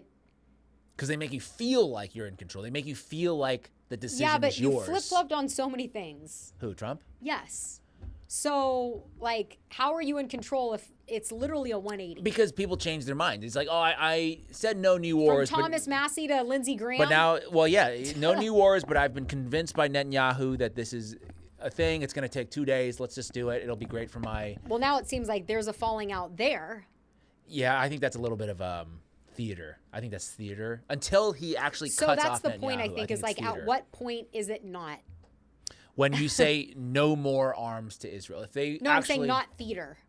That's what I'm saying. Oh. In this issue, like all the Netanyahu back and forth, I'm so furious with Netanyahu, and he's acting out of line. It's like, unless you actually take the toys away, and I liken to being a parent, right? It's like, if your child is acting amok, but you don't do anything to like stop them from doing what they're doing, then it's all useless. Like, you have to actually apply consequences. I think my take on theater is that Mamdani's a plant just like Laura Loomer's a plant, and they are opposites of each other to create the friction to keep people divided. That Bibi's a plant just like Trump is a plant, and all of this is planned for division. When you're saying like, oh, take away the guns from Bibi, like, but that's who's just planning? Who sits on top of this then? I mean, this is the age-old question, right? Yeah, like, what do you that yeah. everybody, wants to know. That's where that's where people go down, the 13 families and the Illuminati or the cabal, right? Like, that's how you get, the Rothschilds involved, and Jeffrey Epstein's tied into that, and the One Big Club, and all of that. Yeah, I'm personally not there, and I get why people go down those rabbit holes, because it's like, what's going on? I believe that each of these people are acting in their self-interests. A lot of times these interests begin to align, and therefore you get this movement together, similar to like the World Economic Forum kind of thing. I think that's just an alignment of people who kind of all have the same interests, and they're like, yeah, we're gonna go do this together, and it makes sense. We all benefit from this. That's my personal feeling on this, and I think right now we're starting to see that fracture, at least here in America with this like Israel war issue. It seems like the interests are not really aligning. There are people noticing that it's not aligning, and therefore there's now pushback. I think Netanyahu is acting on his own self-interest, that if this war ends, he has to go to jail, and he probably doesn't want to go to jail. Like that could be as simple as that. Or similar to, what is it, Eddie Bravo on Joe Rogan. It's like, we're going to start this war because we also don't want to be caught up with this pedophile thing. Like, we'll start a war to distract people. Yeah. It seems possible. Eddie Bravo, also a big believer in the Antarctica wall and flat earth theory. Oh, is he? Yeah, huge. Huge. Well, maybe. I mean, I don't know much about him. A lot of people say, like, man, we've come to the day when Eddie Bravo, I got a few comments like this, Eddie Bravo is now making a lot of sense. Like, that's the thing, right? Because you know what I mean? I'm new to this kind of environment. So I'm like, I didn't know what these guys are saying for decades.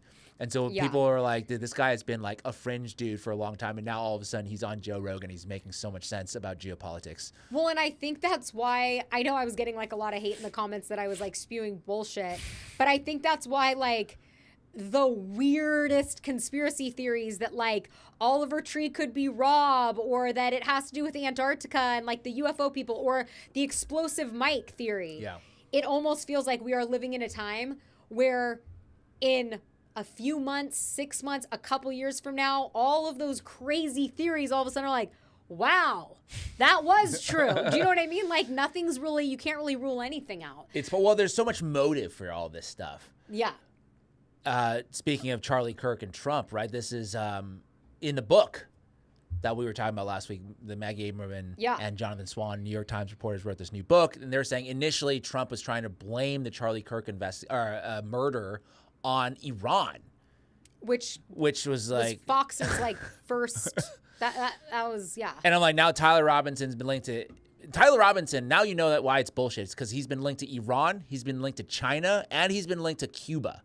Okay, he's been apparently a part of 3 terrorist syndicates, okay, according to members of Congress. So that's how you know it's like, okay, seems like all bullshit as far as that particular narrative. So what was I going to say? What was the point? I forgot the point I was trying to make with this, other than Trump being potentially compromised. I don't know, the book. Oh, yes, that's right. The book, I think, is then these journalists were fed all these tapes by a nefarious force. One might call that Israel. They have types of the Situation Room. Now you're going to go out and cause all this chaos within the Trump administration right now when he needs, like, right now, if they really want peace in the Middle East, they got to lock in.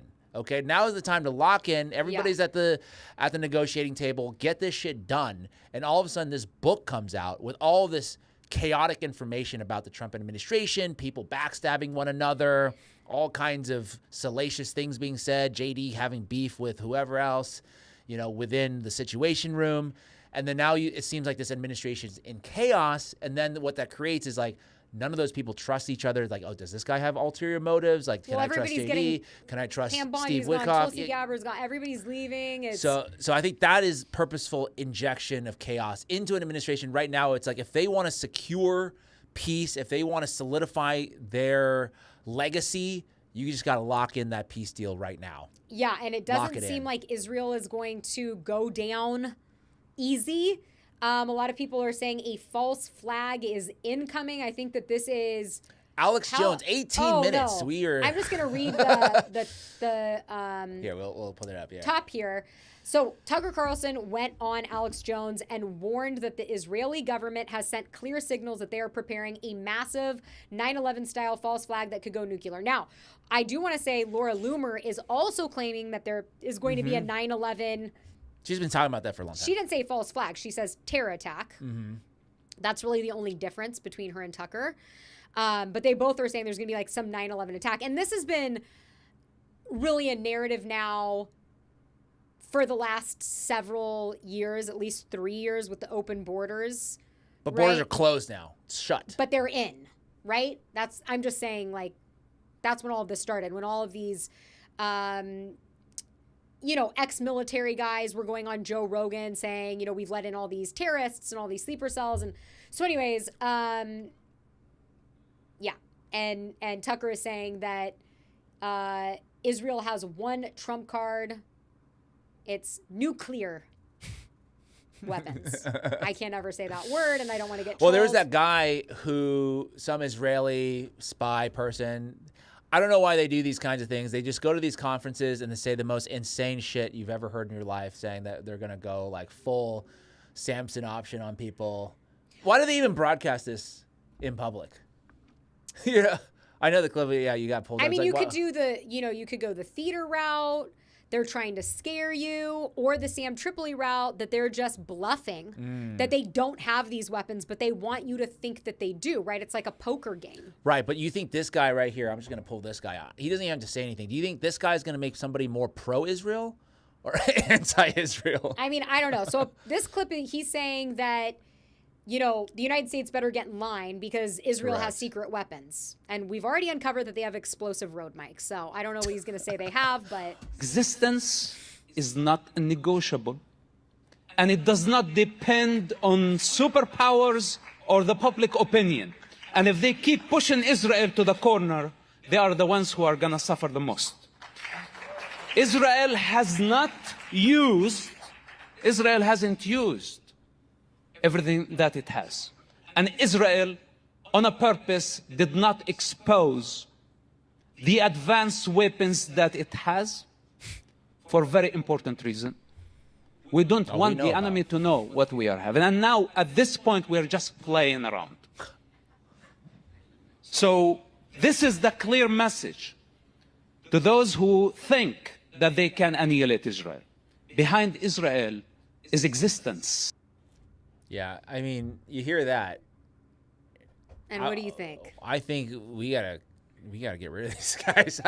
These are like But what's psychopathic. The secret yeah. Well, so it could be the nukes, but it also could be something like bioweapons. It could be various other more like, not so dramatic, but like slowly killing somebody. It could be explosive devices in these phones. It could be surveillance. It could be all kinds of stuff in order to get us to do whatever they want us to do. It doesn't have It doesn't have to mean to blow shit up. It could be other things. Right. It could be evil aliens. It could be Mothman. It could be mermen. But what I'm saying is, like, why does this even exist? Like, why does this clip exist at all? Why are you going out there and sounding like this? Well, that's why I have started to lean towards the Sam Tripoli theory. That they're bluffing? Yeah, because why haven't they used it by now? Yeah. Like Sam so eloquently said, they will murder children for a real estate development. Why all of a sudden now, when the war is basically, they're this close, why aren't they using these secret weapons? What are they waiting for? Carpe diem. Yeah, that's a good point. Well, they are getting pushed because they don't need them yet because they still have our support. It's We're dwindling, still giving them... and Trump is in the media, and he's saying he's a nut job, and right, we CC'd them a draft of the piece. Like, they're cutting him out of the negotiations. But that might be theater as well. Like, we'll see what happens. So, like, to the Mamdani point, though, so all his 4 candidates are anti-Israel. They're anti-AIPAC. So there is this movement that is very big in the Democratic Party that's, like, anti-Israel. That's, like, almost a single issue. That's how pretty much, if I were to vote, I would probably vote on that issue alone, whether or not you support giving more weapons to Israel. And so we're going to see like a head-to-head battle to see if they're for real or not as far as doing it. Well, because they're running on this, right? And we've seen people run on stuff that they end up like going back on. So all these guys are like, we're not taking any AIPAC, but we don't support what Israel's doing. So we'll see what happens. I think the Democratic voters apparently they support this, which I think is fine, which I think is good. I think I saw I don't have a problem with this. On Piers Morgan, he said 2/3 of Americans now, not even taking it by party, do not support Israel. Right. I mean, that's counting the 90% Democrats plus like 55% Republicans. So that's around 60 to 70%. But they can. So that's why they keep moving into this like Jewish question thing. They keep saying that if you're against Israel, you're against Jews. Yeah, and it was really interesting. I didn't play or put the clip, but there is a Jewish rapper that came out with a song, Jew Not Like Us. Okay. And did you watch it? I sent it to you last night, but it was really interesting because he's basically like defending his religion, defending his ethnicity, and he's saying like, I'm not a Rothschild, I'm not an Epstein, I'm not a, Larry Ellison, I'm not one of these fuckers, and they're making it really hard for me in this song. He's, doing an artistic play on, words to basically be like, look, I'm Jewish and I'm proud, but I'm having to deal with all this anti-Semitism now because of all these bad actors that are, giving Jews a bad name. And I do know that anti-Semitism is up just based on friends of mine and anecdotal evidence. And it makes me feel bad. For them, because I don't ever want there to be hate of any kind, and people do conflate Israel and Jews. So it is. Well, they conflate on purpose. I know. The ADL. I know you've talked about this, and you believe that there's money behind it, but it still doesn't make it any better. Well, I think for the actual people that are dealing with the unwarranted hate. Well, so I think that this is it's up to the Jewish community to step up to the plate and say we don't agree. That's why I'm supportive of the Brad Lander candidacy, because he's also Jewish and he's representing a big part of New York, Brooklyn, has a huge Jewish community. And he says you can criticize Israel without being anti-Semitic. And he beat the other Jewish guy who is like super pro-Israel, which is amazing. So I think that's a good development. Yes, but they do this on. So I think it's going to take like Jewish people to step up and say, no, we don't want to, like, we're not associated with that shit. Like, we're Jewish Americans. Like, we support the American government. Like, we want our rights here. This is not the same. Like, you can't say like, because the other day there was a clip of Charlemagne and somebody editorialized to say, oh, Charlemagne is like against Jews. But not once did he say Jews in that clip, because I watched the clip and all he said was like, I don't like AIPAC. I don't like what they're doing with the funding the campaigns and stuff like that. But then when you equate those two together, then it makes people anti-Semitic, because then if you say, oh yeah, they're the same thing, well, it's like, oh, well, I guess Jews are just like bloodthirsty people. Right. I'm like, what do you want people to react? How do you want them to react? Yeah.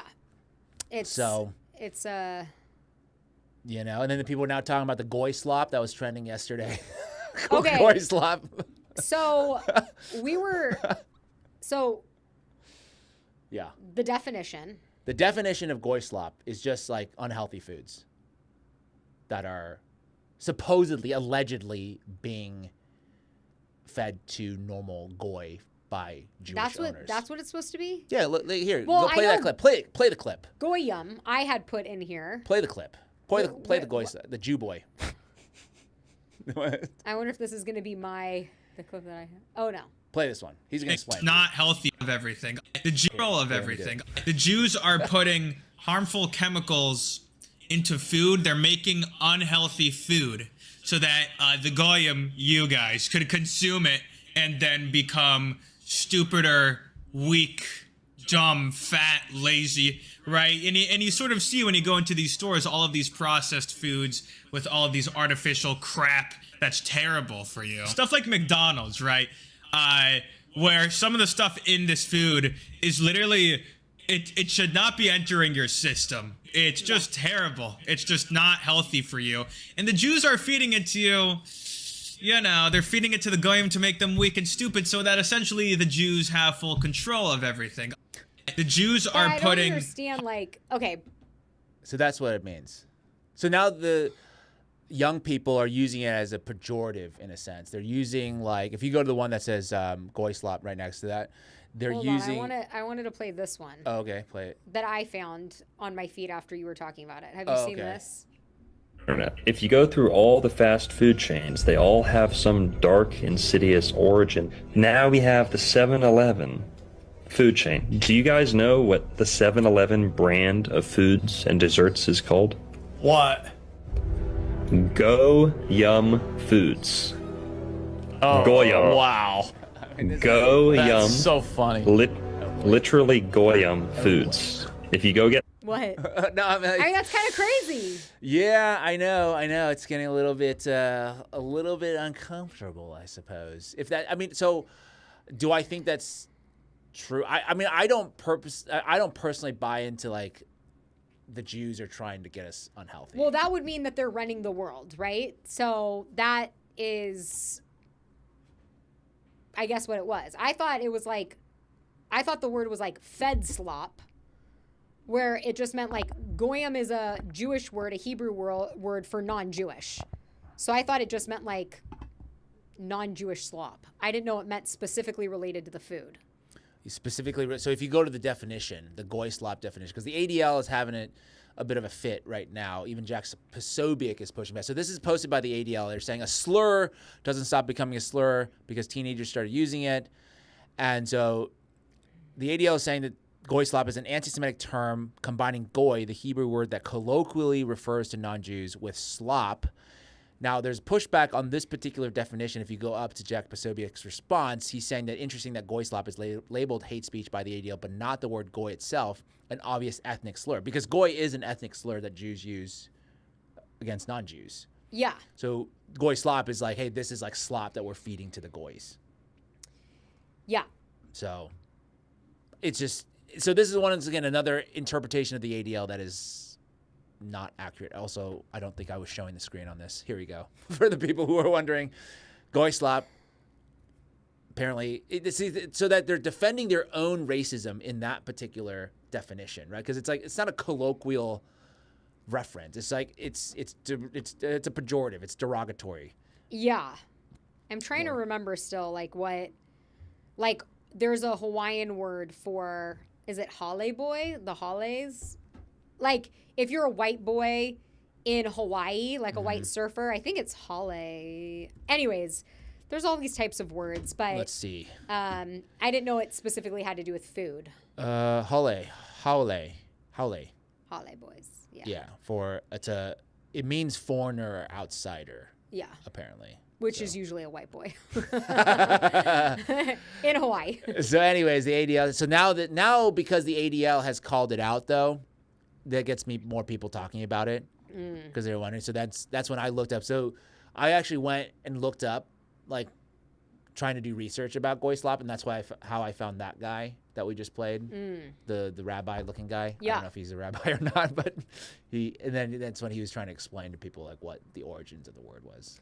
Well, there is something wrong in the United States with our food because Norway's World Cup team has shipped in 2,200 pounds of their own food. Now, there's a lot of people that are saying that's because they don't want to change their diet. Professional athletes should be on the same diet, right? You don't want to mess that up. But the thing is, their diet consists of things you should be able to get here, like oranges. But they don't trust the United States oranges. They had to bring in their own oranges. Here's like a little clip on that. Is this your video? Nope, this is just part of the clip that I used. Athletes are refusing to eat a Oh, no. food. Norway have shipped 1,000 kilograms of rations to the World Cup because they don't trust U.S. groceries. That includes fish, brown cheese, and 6,000 oranges. Norway didn't just reject U.S. oranges. They avoided petroleum-dyed fruit that never rots. Practically every U.S. orange starts as a green clone, smothered in citrus red number 2, a petroleum dye marked as a human carcinogen, dipped straight into ammonia baths, fusing coal tar chemistry into every peel. What remains is sprayed with morpholine, a wax binder banned in 31 nations, then gassed with ethylene until every cell is petrochemical. So the Norwegians do not want to be consuming the Goyslop, is the point that you're making here. So yeah, I will say this, the chemicals and stuff is actually for canned oranges. I just want to make that. But still, in Norway, for example, there's no such thing as organic and non-organic food. There's no GMO seeds in Norway, similar to Italy, right? When you go to Italy, you don't have to be like, oh, is this restaurant organic? Every restaurant's organic. They only have organic food because they don't allow genetically modified seeds that have been messed with in a lab. They're very serious about their food. And so here in the United States, it's like, could you get an orange that is sprayed with some sort of a fungicide or pesticide or herbicide, or could it be a GMO grown seedless orange? And then, of course, when it comes to like the cheeses, our cows are treated much differently in terms of hormones and antibiotics and everything else. And when you look at Norway's health in comparison to the United States, they're living on average 4 to 5 years longer. They only have 16% obesity rate compared to the United States, 40%. So I would ship in my own food too. Now, of course, they're going to say it's, we don't want our athletes' diets to change. But then it begs the question, why can't you feed them food that should be the same? Why would it be any different, right? Why would our oranges affect their stomachs differently? An orange should be an orange, but it's not. It's like comparing apples and oranges, as they say. It's not. I mean, I support the move. Great video. I saw your video the other day. Thank you. Reposted it. Nice. I think it's certainly, some people are saying, no, this is normal, but not everybody's doing that. And it seems, I don't know how good the Norwegian team is. I don't know how good they are at football, but certainly.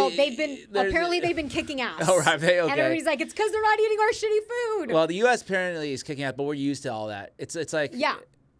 You get used to it, I guess. But no, there's certainly a big problem with the food supply. This is why we're shipping in food for our World Cup team from Norway. Or we're shipping.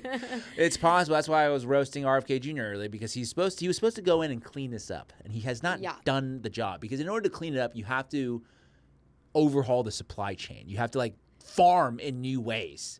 You have to say we're not going to make as much per crop. Okay, and because we're not going to use the pesticides and the fungicides and all this stuff. And to fix the soil is, that's not an overnight thing. Even if you want to take a conventional farm and get the USDA label in the United States, it takes 7.5 years for the United States to say that the soil is now organic. And I highly doubt that it is. I would guarantee that if you went there with a scientist and you tested the soil, there would still be residual, pesticides, herbicides, fungicides, rodenticides, all the things. And also, I think it's something about the soil not even having enough nutrients. Like something about, like even Ammonia. the fruits itself. Like if you compared the same exact apple now versus 20 years ago, this modern apple has less nutrients. Well, why is that? If you take blueberries, for an example, even if you buy organic blueberries from the grocery store, the blueberry's like this big. It's almost the size of a grape, and that's an organic blueberry. But if you take a wild blueberry, which there's very few wild blueberry farms left, but they do exist in Maine and in other places, wild blueberries are teeny tiny little blueberries. Right. And if you notice, my profile picture on all my social media is a wild blueberry. I'm very into the wild blueberry. They have a lot of healing powers. But the thing is, this is a perfect example. A wild blueberry is different from the organic blueberry in the United States, which is different from the you get a conventional blueberry, it's practically an orange. That thing's like huge, you know? Yeah. So then where can you find the wild blueberries? Like where can we, if a person wanted to eat that, how do you get it? Well, I know that Wyman's is a brand that still has wild blueberry farms that have been in the same ownership for, I believe, like 130 years. That's a farm in Maine. And you can buy their frozen blueberries. You can also buy their blueberry juice, which I do. But fresh, I don't know. You'd have to... It's extinct, you're saying, basically. I don't know. Extinct. Like Well, you can't even find it, huh? Yeah, there's weird conspiracies going on online with, like, farming and how they're trying to stop all that's really what, you know, everybody was worried about oil prices with the war in Iran and the Strait, but really it was affecting our farmers with fertilizer. I don't know if you ever got into that. And that now when you go look at pineapples in certain stores, like, you know, you can, if you cut the top off of a pineapple, you can regrow a pineapple. Yeah. But now all of a sudden, like, you know, Ralph's and stuff, pineapples are being sold without the tops. And that there's this like new effort to keep you from being able to farm your own food, which is interesting. Because I saw a comment in here that said like, you need to farm your own food. You got it. Well, then but what about the seeds themselves? How do you get the original seeds that aren't already corrupted? There's a guy that sells them, I think. Well, they're becoming harder and harder to find, right? Because again, it's like you can get organic seeds, but you want to get heirloom, which is what you're basically saying. The legacy. Right? Which is like the OG. The OG. I want that dinosaur prehistoric seed. Yeah. That's from like the Jurassic era or whatever, that's not been modified. And I think, and to liken this to a bigger story, so I don't think that this is not like the Jews' fault, okay? Just to be very clear. It's not, it's more of like... I definitely do not think that. That was not like Yeah. So just to make it perfectly clear, I think this is like a systemic corporate, you know, corruption, profits over people, that kind of thing. They're just maximizing the, you know, the size of the blueberry, the yield, and all this stuff. I hope that our audience didn't take that transition to like blame, you know, anybody. That was just a transition of like, we're talking about food. Next topic. It's like, speaking of Goyslop, we have all this. No, you know? I definitely did not say that. No, and I think that kind of stuff is, you know, dangerous. Well, I think that's where I think people have to look at the core issue and say, this is, if you had a non-Jew there, it would be exactly the same.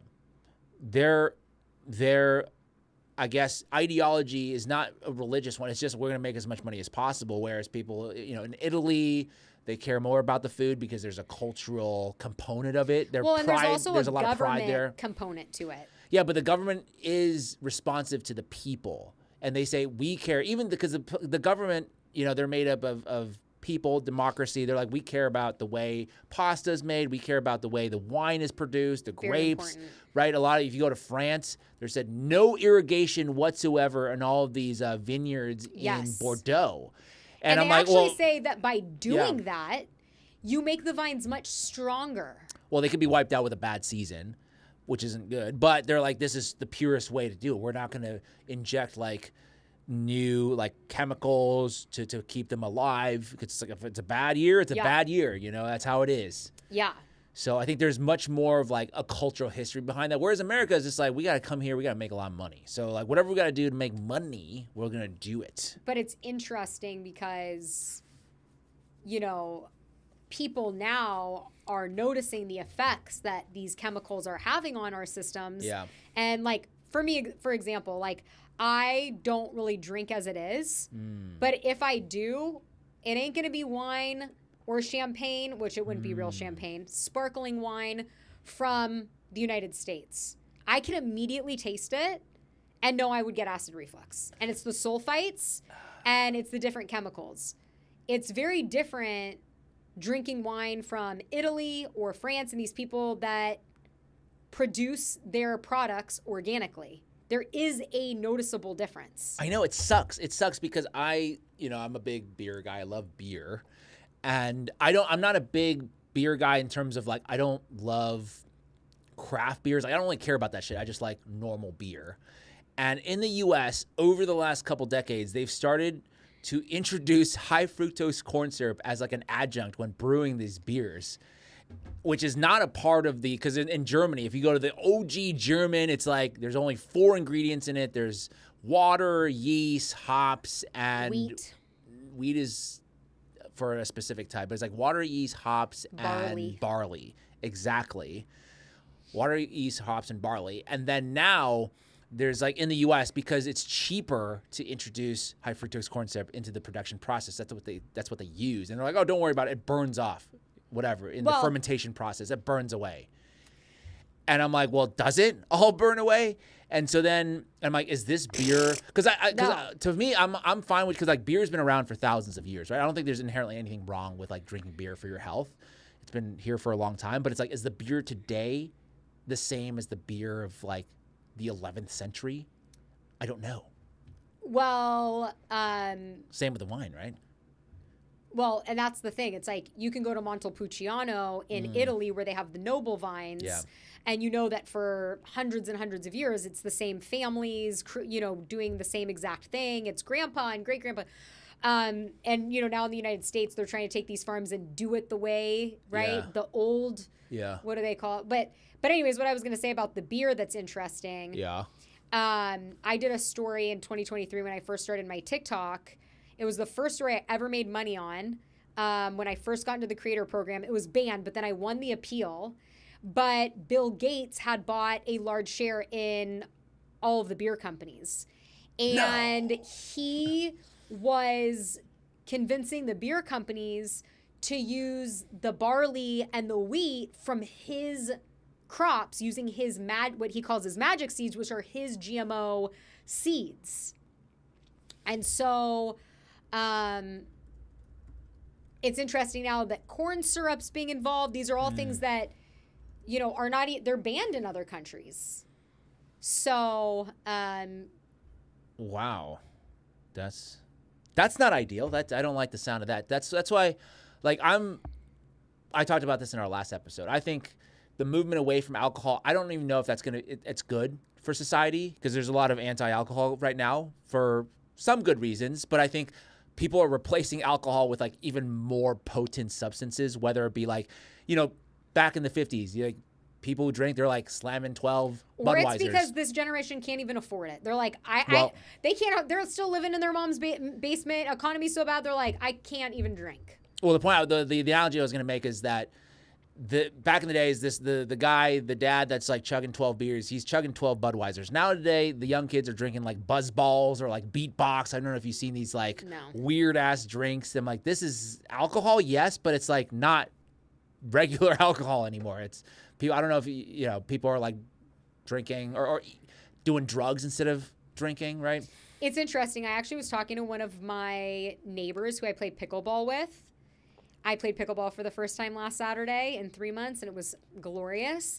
And she has a son that is a junior in college, and she was talking just randomly. She doesn't know anything I do, about how they don't really drink anymore. And she was saying, her son is like so focused on health and like looks maxing and like all that stuff. Yeah. And I was saying, I think they're doing other things like mushrooms and weed and, she was like, maybe, but I don't know what it is. I mean, I do think that there's some sort of replacement. Overall, I do think that alcohol is a poison. I mean, that's like it is a poison, yeah. By definition, a poison. And I think that things have gotten more and more potent, right? Like hippies from the 70s are like, you can't smoke the weed from today, right? Yeah. Like it's totally different. So who knows? But. Yes. Although I did just look this up.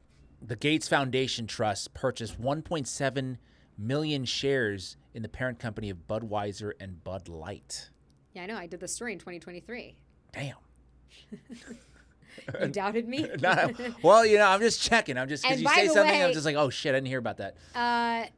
They also invested in the parent company for Heineken as well. It wasn't just the Bud Light company, which also owns Corona. You can go ahead and research that as well. But they're basically diversified in almost all beers. And they're making, and then you're saying they bought this and then they're now making them buy specifically from their farms or something like that? Well, it was just interesting. At the same time that Bill Gates was buying up the farmland and pushing all these farmers to use his, GMO seeds specifically for the crops that are supplied for this beer production, he starts buying all of these shares in the beer companies. So I'm sure, being a businessman, it's like what he did during COVID, right? Shit. How he invested. So. Not good. And then I'm just looking up, I'm just trying to get my facts right. The high fructose corn syrup and regular corn syrup are sometimes used in the brewing process of certain mass-produced beers as a cost-effective source of fermentable sugar. However, because yeast consumes these sugars to create alcohol during fermentation, the high fructose corn syrup is entirely metabolized. So that's the point I was making, is like, oh, they're saying we could substitute this in because it'll just burn off. But like, does it actually, or does it remain?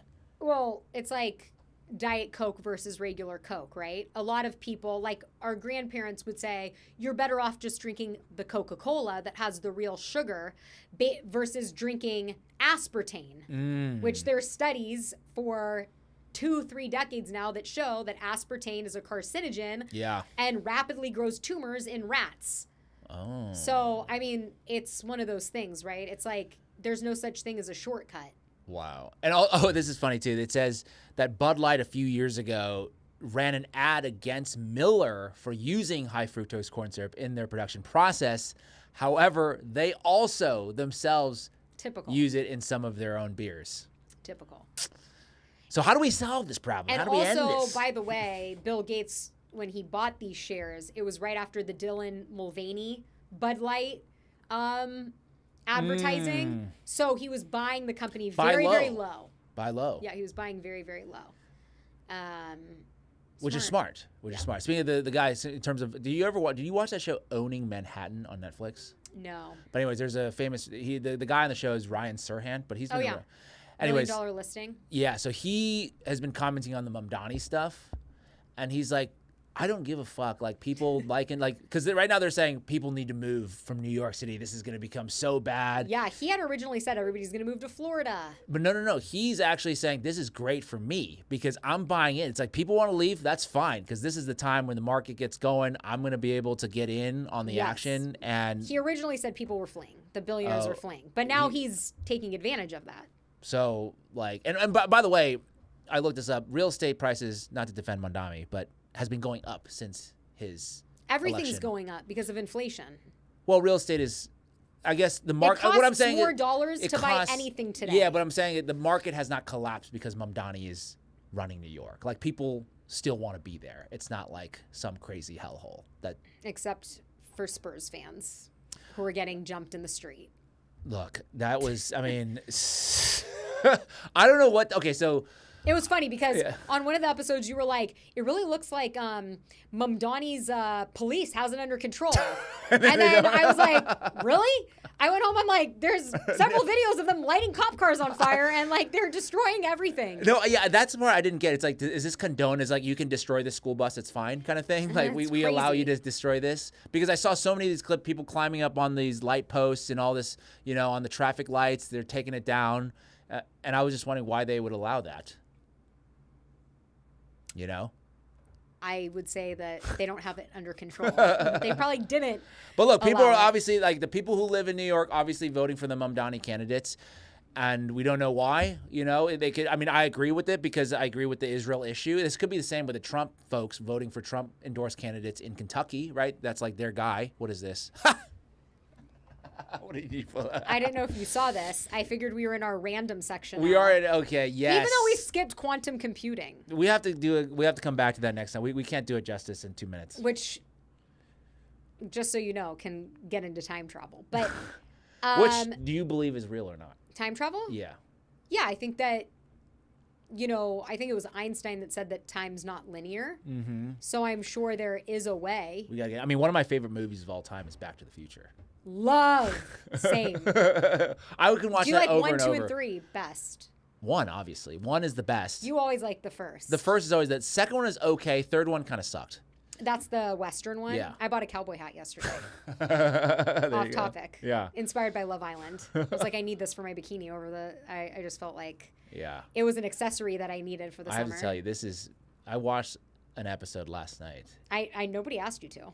I know, but I'm just saying, like, I don't. Was it last night's episode? Literally last night. I don't even know what the hell I was watching. You can't jump in the middle, and last night was Look, bad. last night.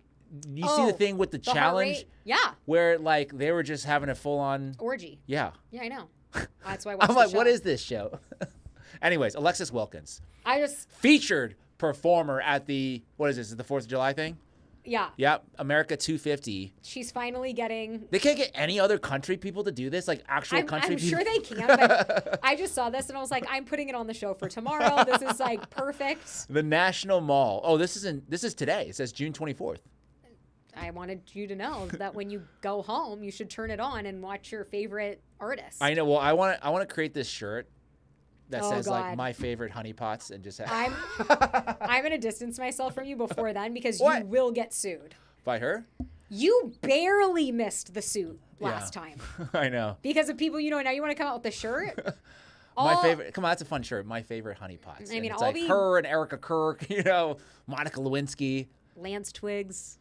Yeah, that's a fun shirt, right? Tell me. Oh, speaking of shirt, I have a gift for you. Actually, What? I have a gift for you. This is crazy. Here we go.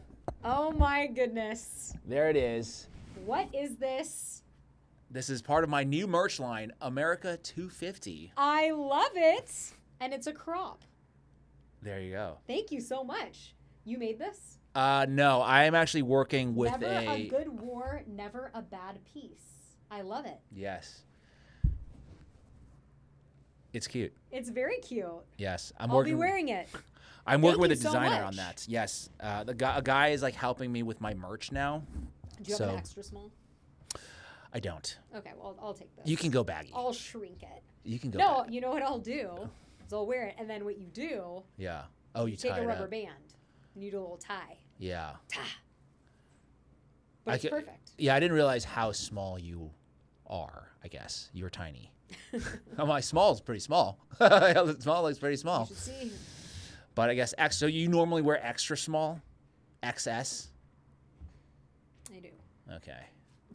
Well, you're welcome. Thank you. I love it. I'll shrink it. Next time it'll be my favorite honeypot. Well, I won't be wearing that one because I'll be avoiding lawyers. But I do think it would sell. That's You could probably fund your defense with the shirt. But this is a cool one. I love it. Thank you so much. So thoughtful.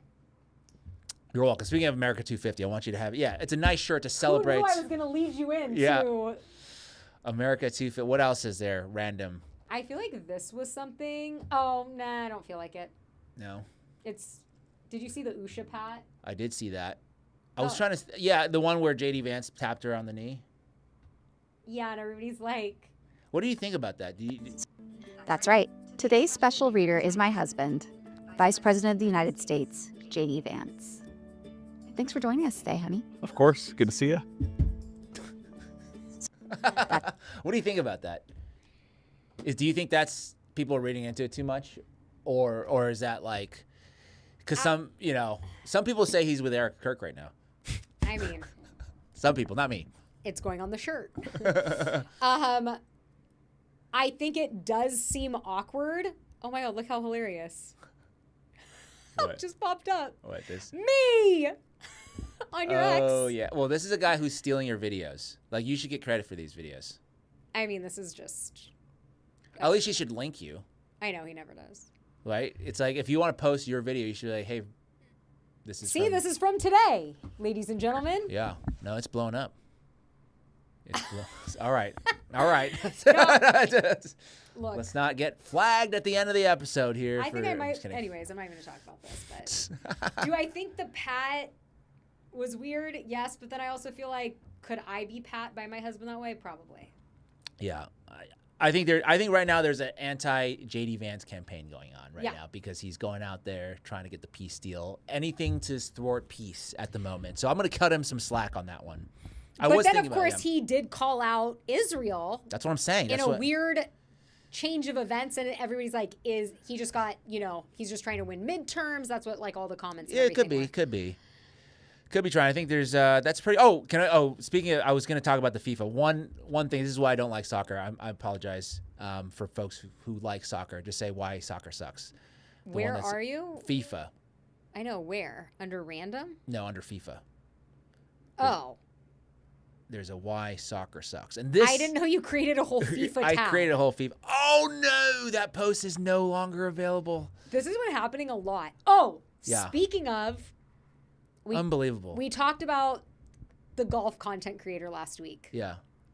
And everything that happened there, you called her out, and then you told me yesterday she has not made she deleted the post and has not now made another post. Right. She's taking some time off. Look, she probably got paid. Which actually was your advice last week. That's why I said take a time off. Because everybody's What's her name?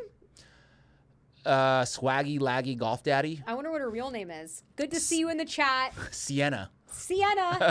Thanks for being here. Which I think is smart. And I'm sure she got paid handsomely for that. Right? 6 figures, you're saying? Hopefully. I mean, I would Right? hope. She could take the rest of the year off. Well, I don't know what her bills are. You can't live off of 6 figures for 6 months. It depends. Did you know now in California 6 figures is considered low income? Really? That's what Wiki told me the other day. Damn. All right. We have another super chat. I might be that low income right here. Back to me. Oh, sorry. Nukes are fake. If Israel had them, they would have been used already. Sam Tripoli, another for him.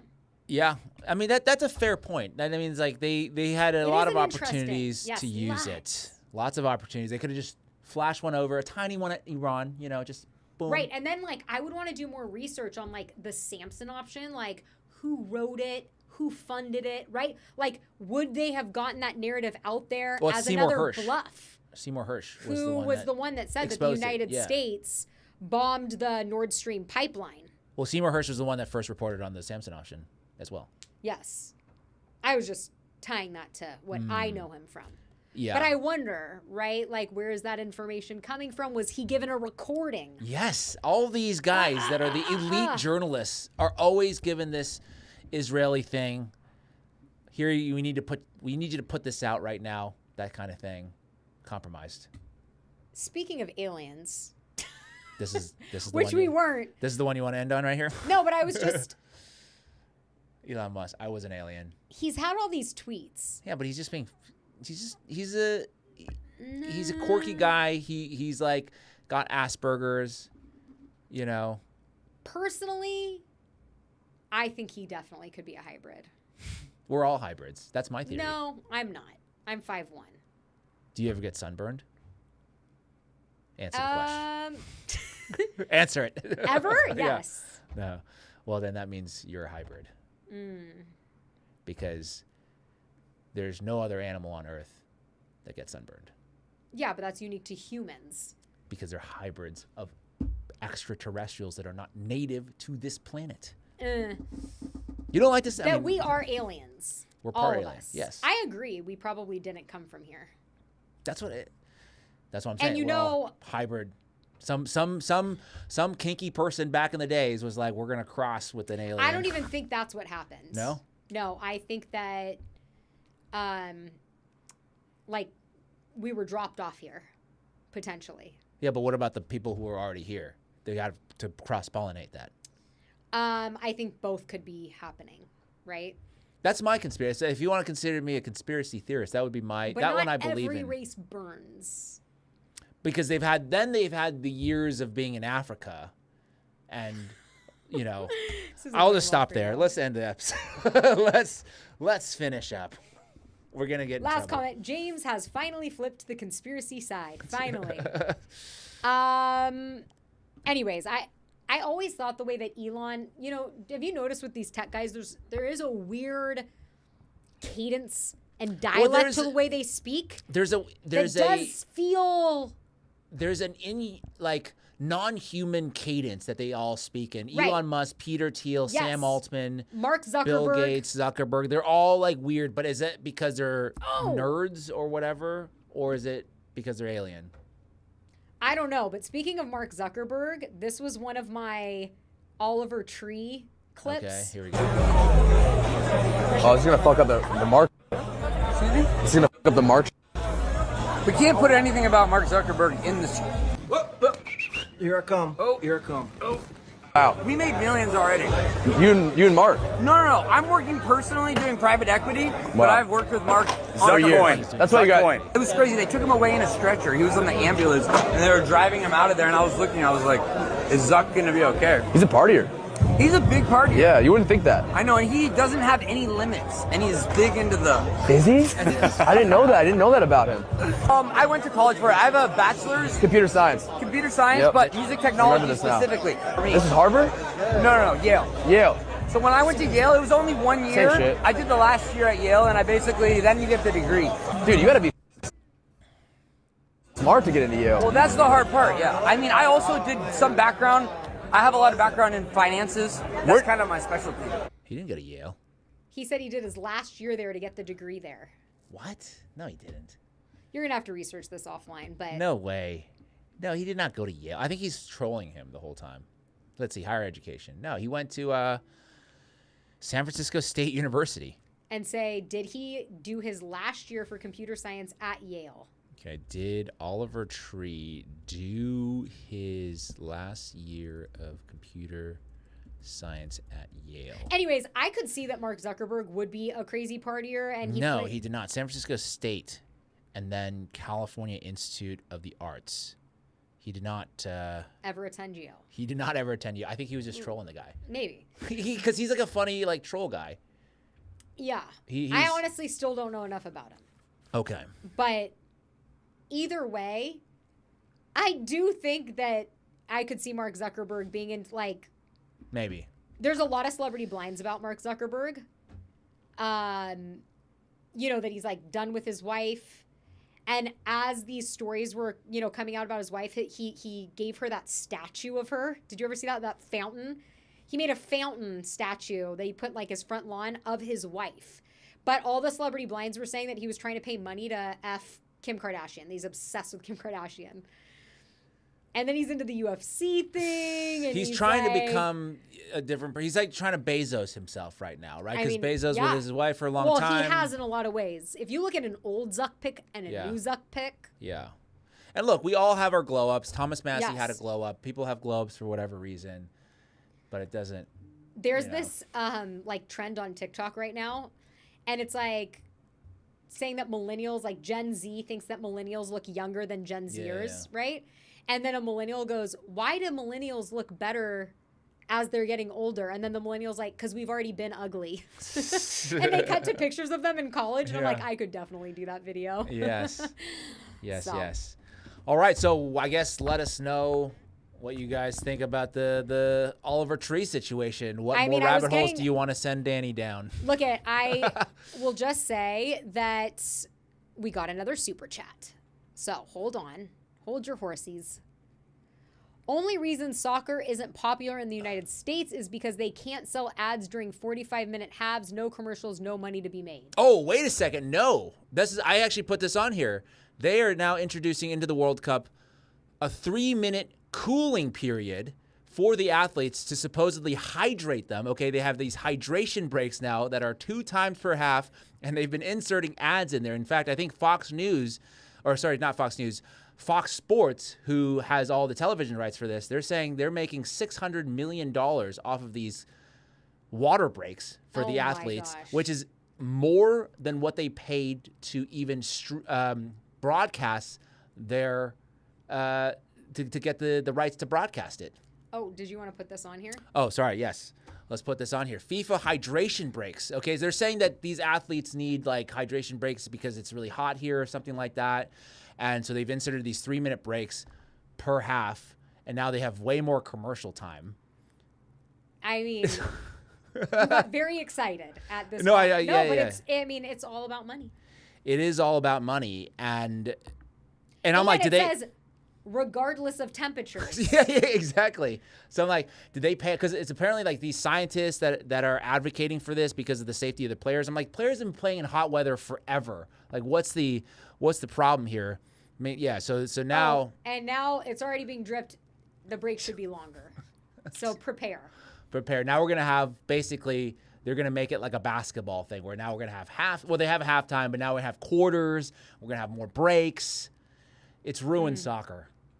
I mean, look. The clip I was going to play that's been deleted for whatever reason is basically like Cristiano Ronaldo, like barely getting clipped maybe, and him just going down. He's like, ah. And I'm like, I can't stand that shit. That happens in basketball too. All the time. I'm like, what? Flop. Brunson flopping all over the place. Yeah.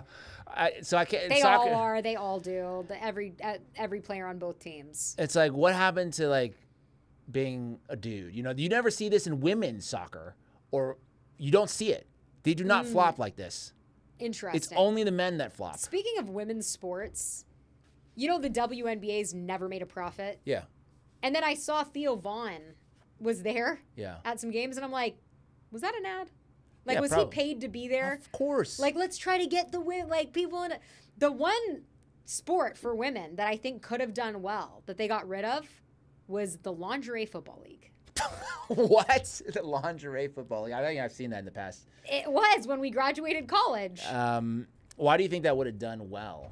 Well, because guys would watch it. No, guys are not watching that seriously. You know, they're like, we're not going to get into that as a sport. We might get into it briefly for novelty's sakes, but we're not going to care about who wins the championship. Instead, they put it now on OnlyFans and put it behind a paywall. Really? Is this still going on? No, I'm just saying, saying that guys wouldn't watch lingerie football. No, there's sports where girls do. Like tennis is a big sport. Yeah, no, I was just tennis. I wasn't saying all sport. I'm an athlete. I love sports. Yeah. But WNBA, pretty sure, is funded by the NBA. Yeah, it is. And they've never turned a profit. Right. It's more of like it's a charity. Yeah, that's what I've been told. No, I love volleyball. I love volleyball.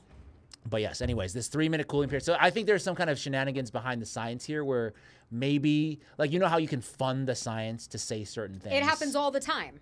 That's why you see, like, wine has antioxidants. 1 glass a day lowers, the chance of heart disease. They do it with chocolate. Well, I believe that.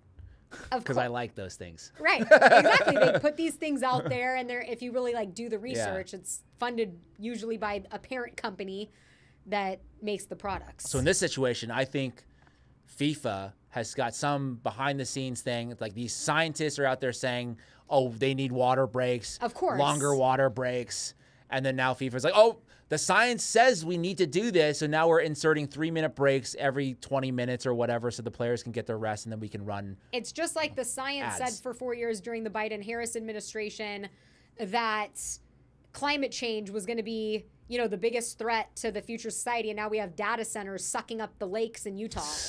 And yeah. Not a peep.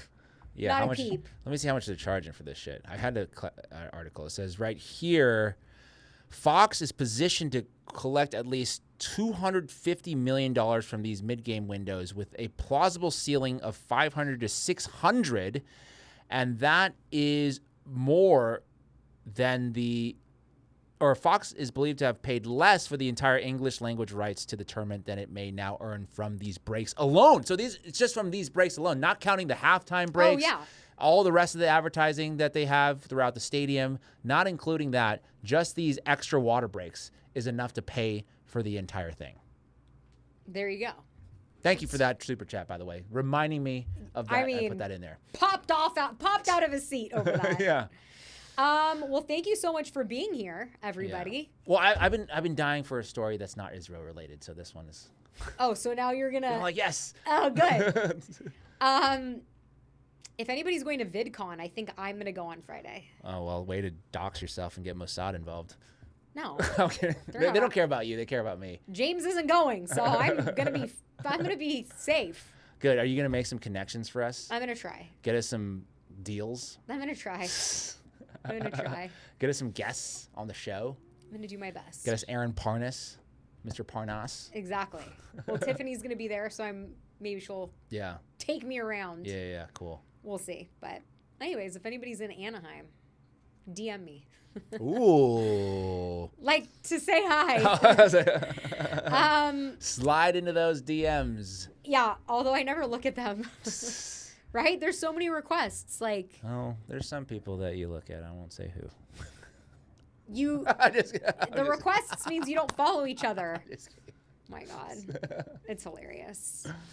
Mr. Groupie over here. I won't say who, who's in there. I'm just kidding. Well, thank you guys so much for the super chats, and we'll be on next Wednesday. Yes, Wednesday is now the new day, which I'll change the banner. Yes. Wednesdays. Hump Day. Happy Hump Day. Perfect. We've gone off a cliff. All right, ladies and gentlemen, let us know what you think about all of this down below. Thanks so much for being here, and we'll see you next week. Bye.